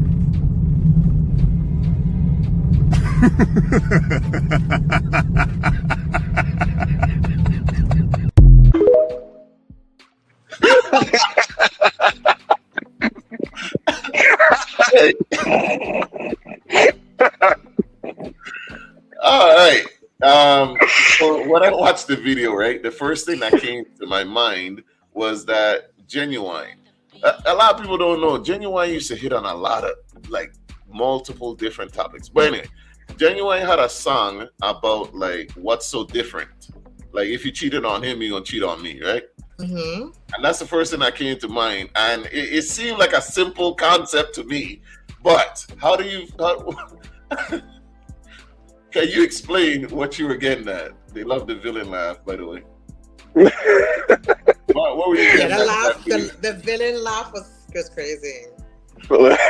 Literally, honestly, they have how you get them is how you lose them. First of all, like I'm talking to you, you're pressing me. I like, oh, you're single, and you're like, no. And I'm like, okay, you're not single. So you mean to tell me you wanted to try and cheat on your man for me? What happened to your man? And then if I get with you, how am I supposed to know that you're not going to talk to other men like the way you were talking to me? I don't feel safe in that. It don't make sense to me. No. So she can't be like just more interested in you. Her man ain't got no muscles, and she attracted to what she see. Hey, muscles don't stop you from getting cheated on. Don't stop, just like I don't stop you from getting shot. That's facts. I don't play with infidelity, man. I believe in karma. I believe if you do somebody bad, it'll come back to you tenfold. Suppose I go into a genuine connection in the future and it gets ruined by another person. First thing I'll go to is like, dang, I did partner wrong back there. I probably deserved it. Karma. That's just how I feel. You know what's crazy about karma, what I've noticed though, it seems like the wickedest people to live the longest, and like the good-hearted people get done the worst though. You know what I'm saying? So yeah, it's like a double-edged sword for real. They live longer to suffer more. They don't be damn suffering. Look who in office. That's what the saying is. I agree. They seem to be doing just fine. They'll be doing well. I don't like that. Yeah, I ain't gonna lie. There's some people down there that are living just fine for real though. Let's talk about that real quick. Virgin Islands is not a real place, right? So what I have noticed, especially in the content creation space, you're a fellow content creator. I've noticed that some of the worst, some of the weirdest people you'll ever meet in life, they have the largest friend groups and the largest amount of followers. Why do you think that is? Or do you even agree with that? Because they have an image to maintain. They're not real with themselves. The people that roll with them love the image that they're portraying. Because if they knew if they actually lived in the truth and take accountability in said truth, they wouldn't have nobody. So how do people end up attracted to them though? You know what I'm saying? Like, why do you have these large followers and large friend groups? Exactly. When you're like loud about it and whatnot, when you're flashy about it, everywhere you go, you're portraying this said image. People fall in love with said image. And it just creates this false sense of security. When in actuality, you're just setting yourself up for failure, because when now somebody gets to know you for the real you and they don't like it, they're just like, wow, you lied to me. You're a lie. You're a bull-faced lie. Me personally, I'd rather just be me through and through, no matter what. I'd rather be caught up being me than anybody else. I have no image to maintain. What you see is what you get. Oh, see that. Nisi, has that been your experience? I know we have one mutual acquaintance that we know of, but what do you think? Yeah, I mean, not mine personally. I would say I'm very authentic with who I am and what I want and what I like to be around and what I don't care for. And so we do see that very often, where people who they don't know who they are or where they're going, so they mimic in the interim to fit in and belong, because loneliness is a real problem that people don't know how to deal with, and it's definitely a thing that triggers people into being depressive and things like that, and they rather pretend than to deal with their reality of who they are. But I feel like there's somebody for everyone, and you have to find the village that suits you and suits your need, that you can be yourself. There's nothing more you're cheating yourself when you're not allowing yourself to be able to be who you authentically want to be. And sometimes that might hurt the people that you care about, but you're still hurting yourself anyway. So take the gamble and be happy. Real. As far as the Virgin Islands, and to answer your question, Josiah, that's where we're from, the U.S. Virgin Islands. I'm from St. Croix, so is Nisi, I think, because you are too, right? Yes, I am born and raised, even though a lot of people think I'm not because of the way I speak, but it is what it is. Do you get a lot of flack because you speak well? That's the best way I could say it. Yeah, of course. Trust me. Everyone thinks I'm a Yankee. It's crazy. Been dealing with it since I was a kid. They're like, wow, where you from? You been to the States? I'm just like, no, I just speak like this. Granted, I was raised by a Kittitian grandmother with a rise Kittitian accent. And the fact that I didn't pick up most of it, I don't know, probably broken. That doesn't mean broken at all. Yeah. You went to private school? That would explain it. I did go to private school in middle school, though. Boom. I am me. What you see is what you get. If I ain't your cup of tea, it's all good, no hard feelings. I'm going to keep you PI. In the Virgin Islands, I think some of the worst people have the most friends is because we have to start admitting that you have less good people than you have bad. I think that's anywhere. I think we have people that want to be good or want to do good, but the fact that in the Virgin Islands it's a small community and a lot of people get caught up in other people's business, like the melee to take off quickly. Overall, especially online, we know for a fact the algorithm pushes negative things further than it would something positive. And I think that it's like that has affected us more than we'd like to admit. Constantly seeing negative stuff has affected us as people. And like the fact that, like me and Nisi were talking about earlier, the fact that I shared a lost puppy and that turned into a scandal today to tell you like how off we are as a people. The first thing you thought was this is a scam. Crazy. It should tell you how negative our environments have become. And like, you'll have people that literally, like Kanye, he hasn't actually done anything for anyone else. And yet people break their back and they do all these mental gymnastics to explain away why he is the way he is, instead of just admitting he's a terrible person. Because if you admit that he's a terrible person, you have to kind of look internally into why would I be messing with a person like this? and then that introspection is hard. You know what I'm saying?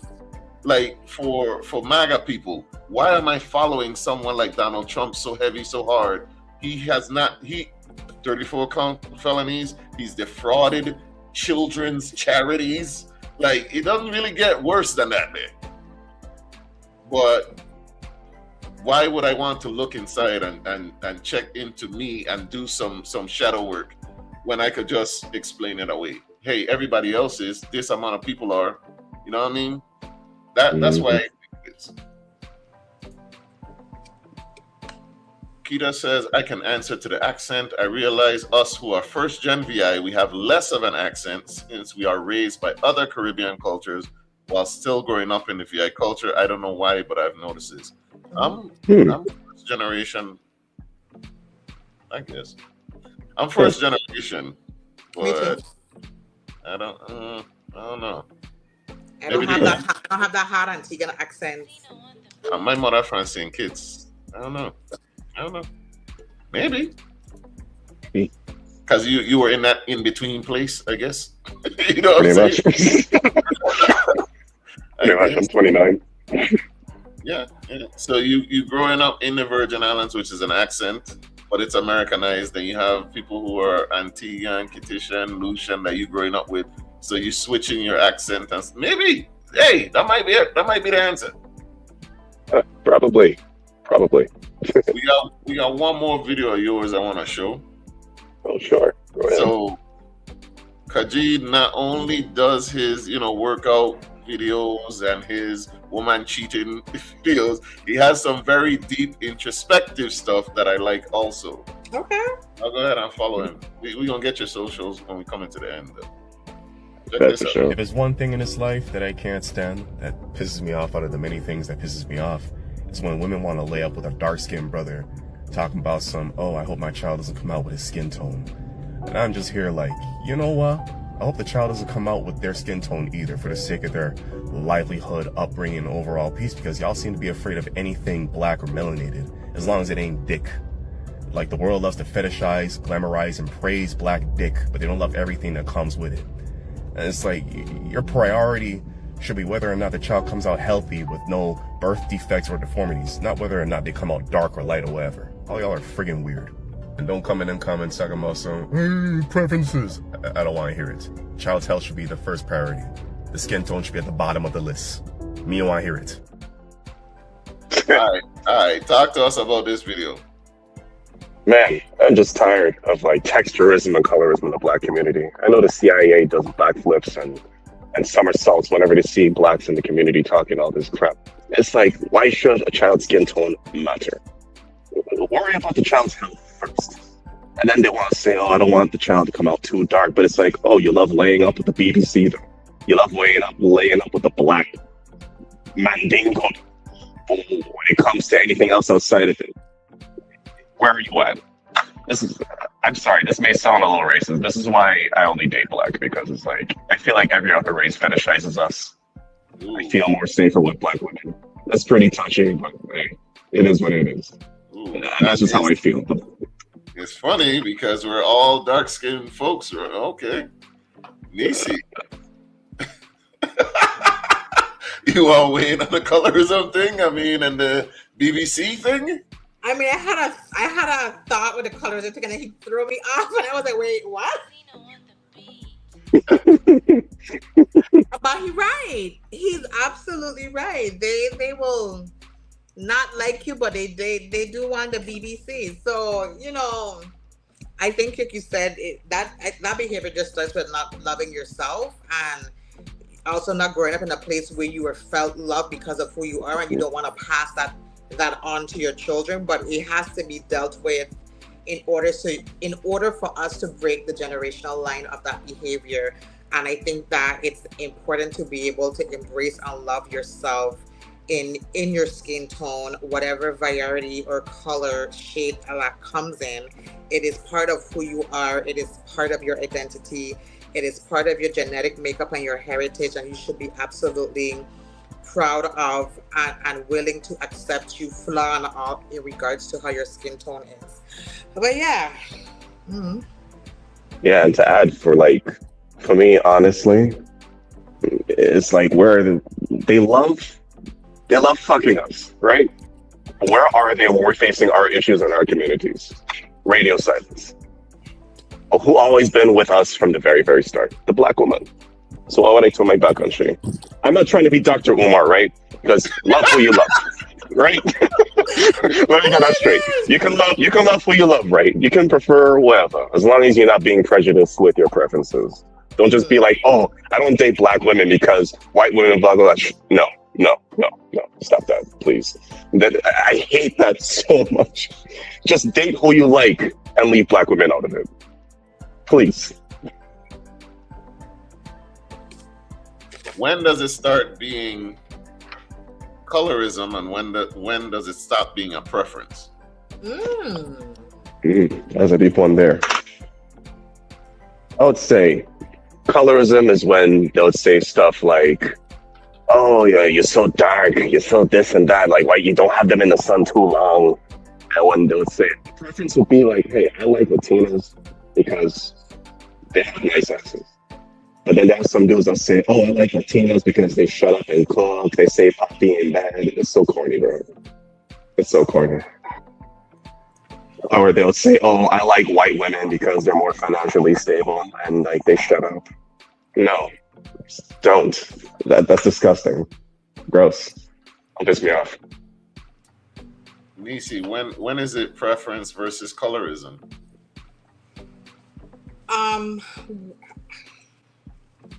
When you no longer, I think it's a matter of when it becomes your way of being versus understanding when it becomes your way of being versus your way of understanding. Meaning you don't really take the initiative to understand and appreciate who you are, your color and so forth, but you use the opportunity, you just keep having it be a preference to keep you back. Like you're not using it as a tool to help you progress forward. Okay.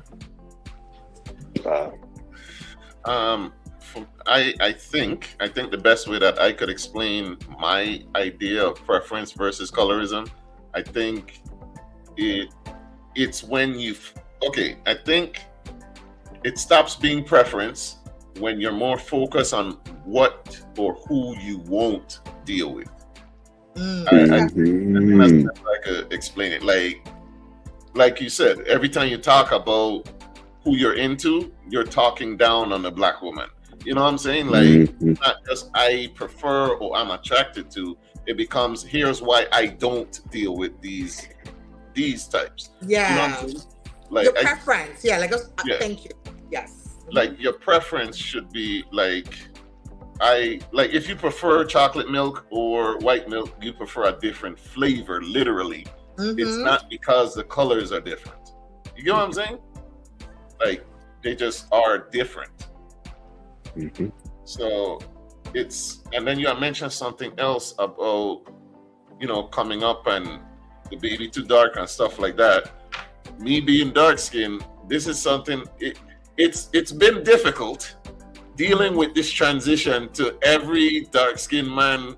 Like, we've only been popping for at least 15 years. We've only been in style for about 20 years now, right? And coming up, it was a Puerto Rican man, and especially in the Virgin Islands, the light skinned, light bright guys that got all the women them. I've been called too dark, and by people dark too now, I've been told that I've been called African booty scratcher coming up. And you know what I'm saying? Like, I've had all the names, Midnight, Shadow, all that stuff coming up, and it's from your own. Like, that to me is the real colorism, because it's difficult to learn to love yourself if the house that you're coming up in, you get teased for being too dark. You get what I'm saying? Like, ain't that way they're supposed to teach me how to love myself in the house before I go into the world? Like, I'll never forget summer camp. I was in a summer camp that was in East. It was close to a beach. We used to go to the beach like every day. And every day I would go to the beach and I would get more and more shades. Until one day my mom said jokingly, Ha ha ha! You ain't my child. How you get so dark? And that had me like, damn. How do I get this off me now? You know what I'm saying? Yeah. I don't think we talk about it enough. No, I don't think we teach our kids about it enough either, because the way social media is so prevalent in these young kids' lives. Like, we're not teaching them how to appreciate and love themselves. People think that having to be on social media, posting content often for people to react and respond or whatever is what makes you feel good, is what makes you a good person, or that what makes you feel loved and validated. And then all they're doing is continuing to try to quench the thirst of that feeling, but it's not something they're ever going to quench. It's just like they're going to keep trying to need it and trying to want it and want more likes and want more followers and want more comments and want more engagement.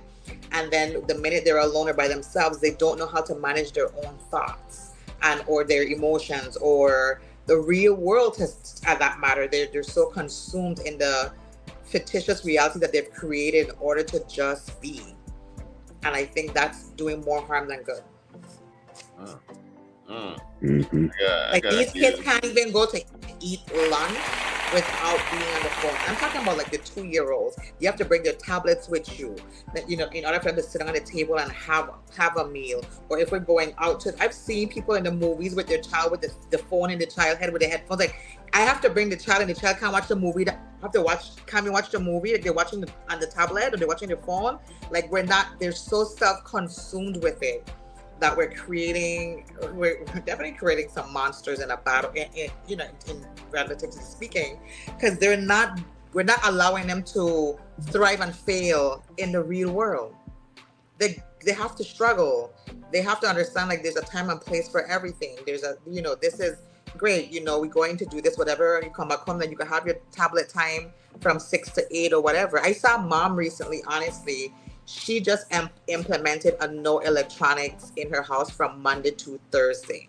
I think it was Monday to Wednesday, Monday to Thursday.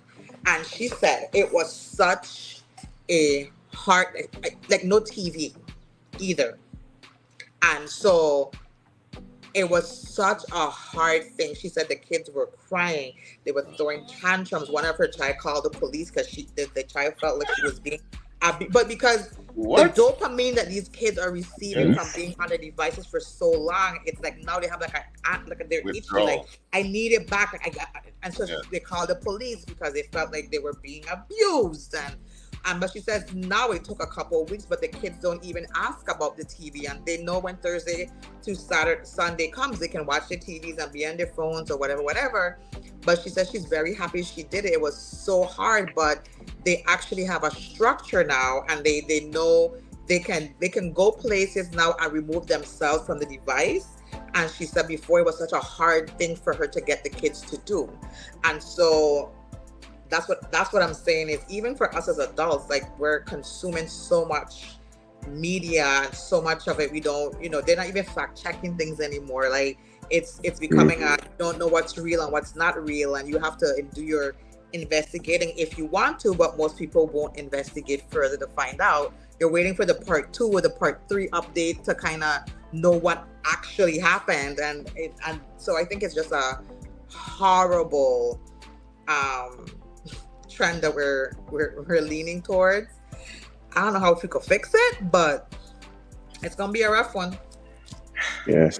So, Mr. Fanes, with that being said, what is life like as a VI content creator, with us all being absorbed with social media, and like the fact that the VI is a small place? Has anybody like said anything about your stuff, pressed you, approached you, or like how is that?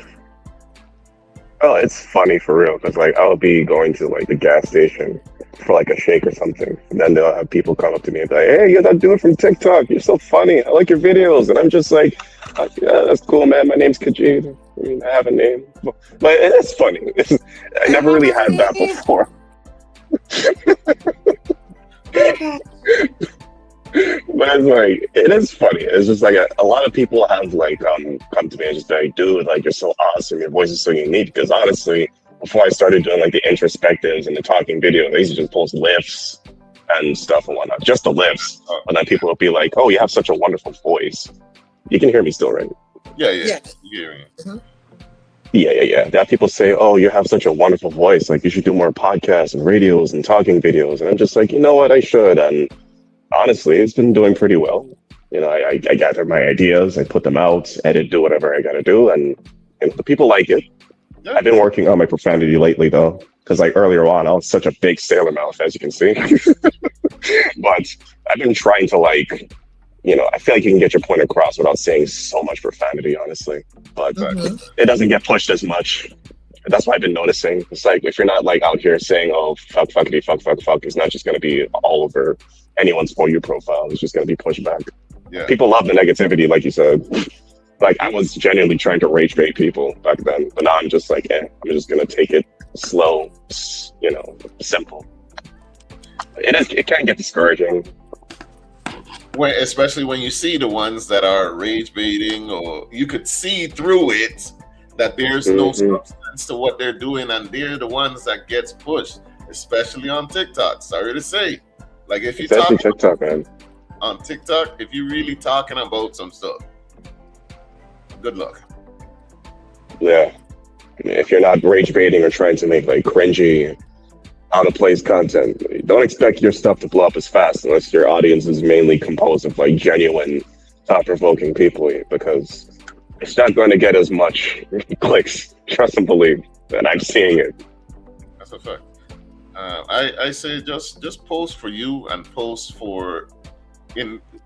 to find your tribe. You know what I'm saying? Like people that connect with you, because also that keeps the negativity kind of pushed away if you're finding a tribe that actually connects with your content. Like exactly. That's one thing. Them TikTok comments, oh my God, they're annoying. They'll find a reason to complain about everything. Jesus Christ.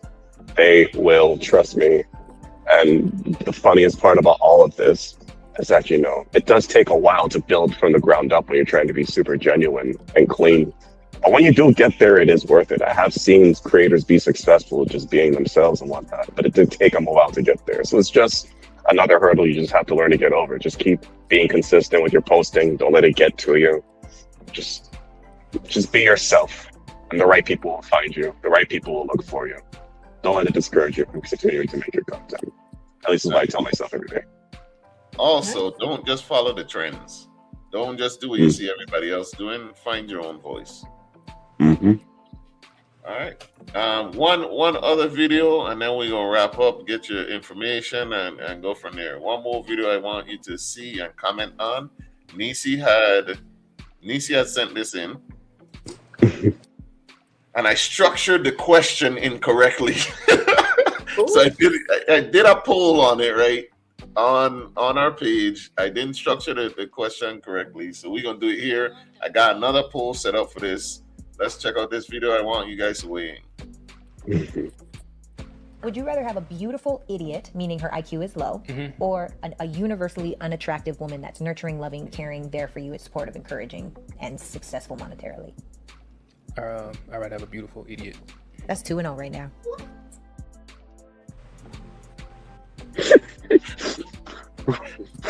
I need to put that again, man.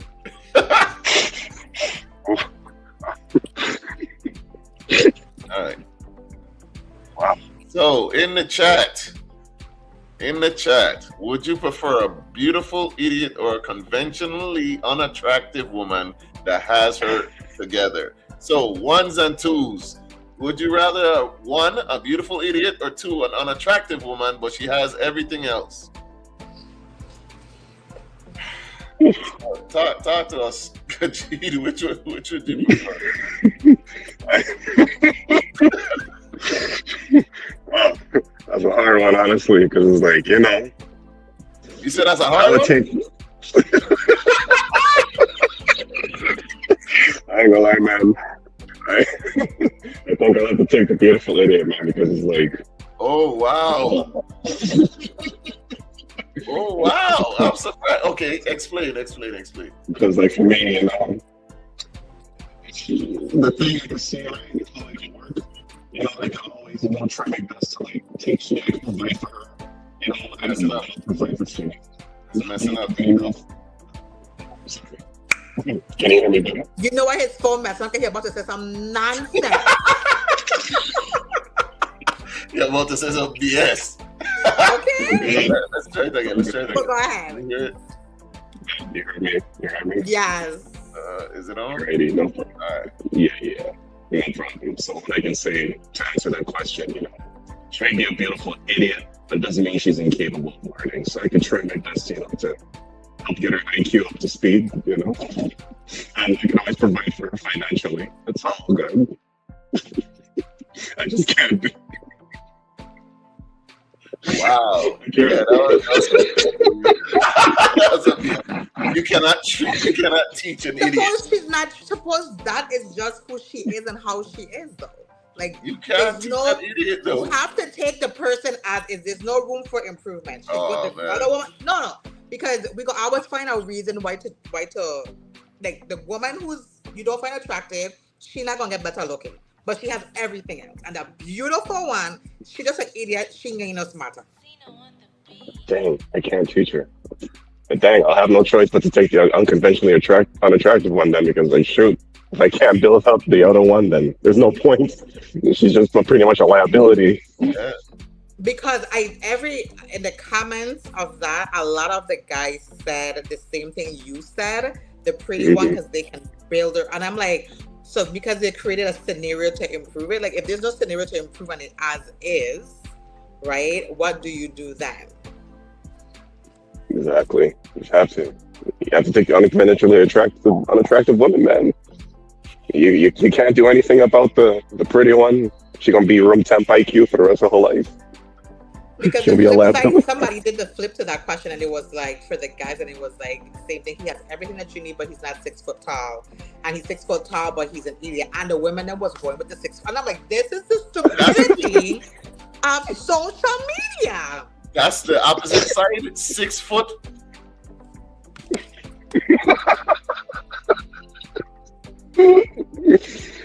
Oh gosh. So you telling me that the other side of this argument, from beautiful idiot, somebody created an opposite side, not from that conversation. Somebody created an opposite side. Tall. A 6 foot man who's an idiot. That's all she needed. Who's an idiot. A 5'6", I think it's a 5'6" guy who has everything. Oh my God. Here God help us. What we do? What we do? Madness. What the hell? Okay, so for me, I would have to go with the unattractive one, right? Just off the top of my head. Now, I need. There's ranges. Who unconventionally attractive and atrocious? Like there's a sliding scale. I need to know where it is, because we got it. If I can't look at you, I don't know, man. Because I get unconventionally unattractive as social media's scale of what beauty is. Like your model, you're super skinny, you're whatever. I don't think they're talking about some nice, thick, voluptuous girl who have hips and ass or whatever. And well, you have to have them other things. But what I'm saying is, it's unconventionally attractive, right? So unconventionally means the standards of social media. Ain't we talking in the face? I thought that's what we. So okay, hear me out. But I'm talking about how social. When you hear unconventional, it's based on the standard of what beauty is, which has been established by your fashion industry, and they've determined what's marketable in terms of beauty. Who's now, if you just said some ugly run from down the street, then I'd have been like, okay, cool, y'all just an ugly run. I get it. Who is unconventionally attractive in your idea? Kaji, help me. I try and get a picture. Oh, you're saying unconventionally attractive, like super beautiful to my standards? What is not? Or this? Because there's gorgeous, there's average. So is this behind the average? Is that what we're saying? It's below the line. Average. It don't say how far below the line it is. It's below the line. Man said the face can be ugly, but the body gotta be right. What? Yeah, that is what I'm saying. So, I don't know why, but goddamn, it's true. Yeah, I gotta walk with something. Let me be attracted to something. I gotta walk with something, man. Shit. Killing me, man. Shit. Oh, she got some jiggle back there, man. It's safe. Like, we could be friends. She could help me with business. Like, she ain't got a body. She ain't got a face. Oh God. Oh, dude. Okay, who is unconventional? You in your hospital bed and this friggin' beautiful idiot comes to stop and make your life decisions. That's why you're really telling me that's who coming to make your life decisions for you, this beautiful idiot. No. Pull the plug. I ain't taking care of his Johnny. He's gonna need like 6-8 months of that. So he can't work and pay my bill. Do not That's what's gonna happen at your hospital bed. DNR. Someone like she's fine as hell. What? But some men wouldn't consider her attractive because of. We got totally different. You see, this is why. No, but she's right because I see that. And that is again unconventional. Oh, so that's my choice. So that's my choice then? Is that what you're saying? Like, no, but I'm saying that you see what she just said? People don't, because she has strong African feet, they don't consider imagine that you hear that and you can't understand what we're talking about. No. I see what you're saying. I can't imagine it. That's why I'm trying to say. Unconventional. So it's not the industry standard of what beauty is. Then there's only one correct answer then. If Thames is unconventional. Hell yeah. What? Hell yeah. Come on, that ain't a question. If they have put Thames like as the profile for her, who would I say a beautiful idiot? Exactly. Nah, I agree. Thames is fine. No, they get the Lulu man out there. I swear.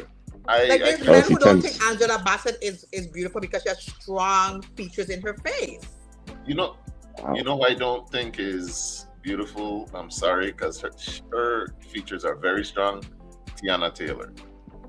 Like, okay. I like Tiana Taylor. I don't like her face.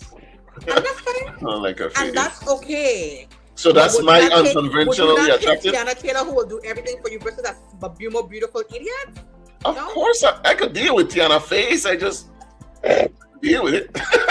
You know what I'm saying? Like, I like Tiana. Question, because unconventional beauty to me is industry standard, and industry standard was defined by these European white men what they think beauty was, and they didn't have a good base point for that because we as black people were never considered beautiful in their eyes. So I think we're like out by default.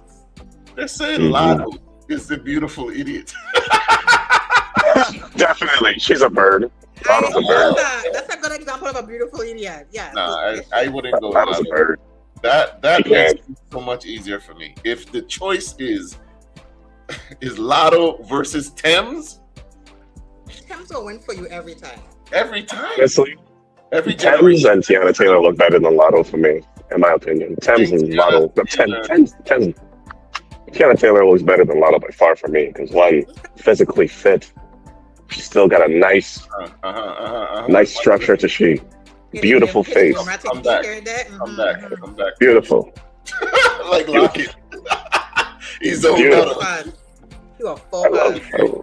love Tiana, man. Tiana's beautiful. She's top 5 for me. Her body's serious. Like nobody could beat that. Is that body natural? Is that body natural? I don't know. Tiana? Oh yeah. You look at her body and you can tell, she works out a lot. She's been a dancer most of her life. Yeah. She claims she don't work out. That's the thing. She claims she doesn't. She was on Super Sweet 16. She looks like that. I know. But she's been saying she doesn't work out. She just dances. Yeah, she's been a dancer her whole life. Yeah. Dancing's an exercise. Yeah. All right. So quick. Come before we close out. Would you prefer a beautiful idiot? Apparently, the beautiful idiot is Lotto, or an unconventionally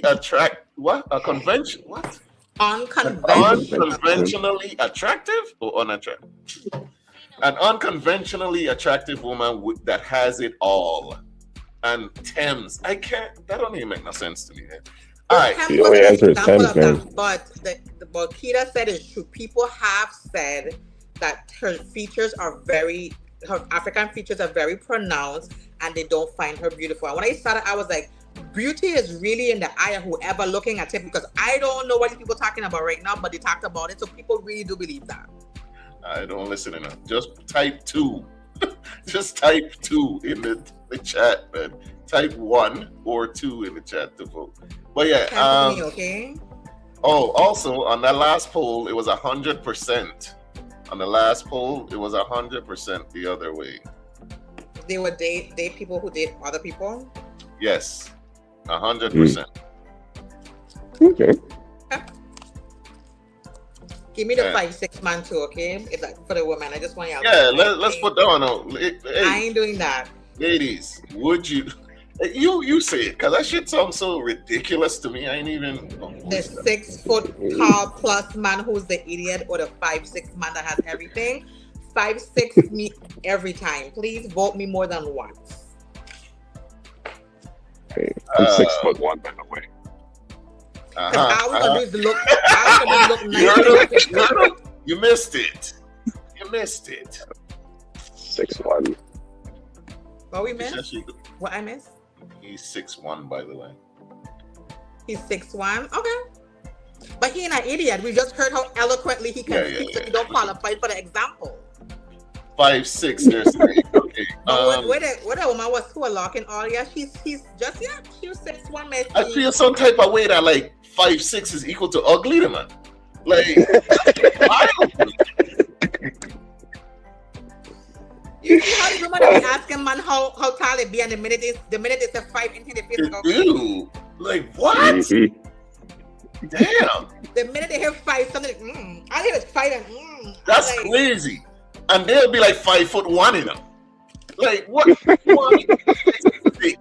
And you 5'3". They want to hear that 6. Get dunked on, or what? What is about? You only play. They want to hear that 6. Everybody meets in the middle in the bedroom anyway. So I get.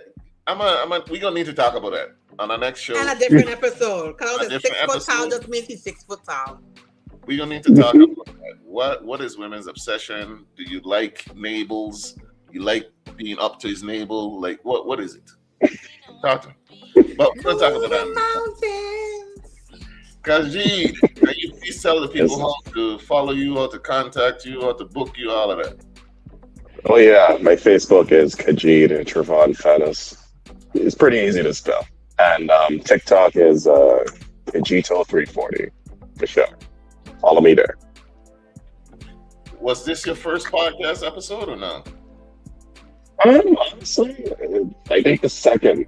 I was with I know a guy named Karen Reynolds. He invited me to one of his episodes last year back in the summer. Okay. Hey, much success. I hope that everything that you're doing blows up. Only up from here. Good luck with everything that you got going on. Nisi, you got any final words to take us through the week? Of course. Not because it's not beautiful to you means it's not beautiful to others. Be aware. Your words have impact. Use them wisely. All right. Word. As for me and us, follow us on Instagram at Same Difference 2022 and on TikTok at Same_Difference_pod. The YouTube is at VI_very_own. If you'd like to donate to the show, we have a PayPal. Let us know. DM us. We'll get that to you. Also, it's a political election season. Any political guests would like to get on to the podcast, they can.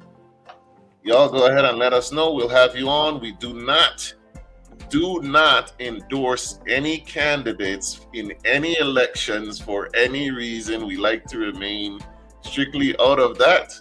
And yes, if you're terrible at your job, we're going to talk about you. All right. That's it for me, man. We appreciate you. Let people know a different day with Ja and Nisi. We're here every Sunday from 4 to 6 p.m. See y'all later. The clip's gonna be posted pretty soon. Check them out. What's up? Yo, peace. What's up? Yes, sir.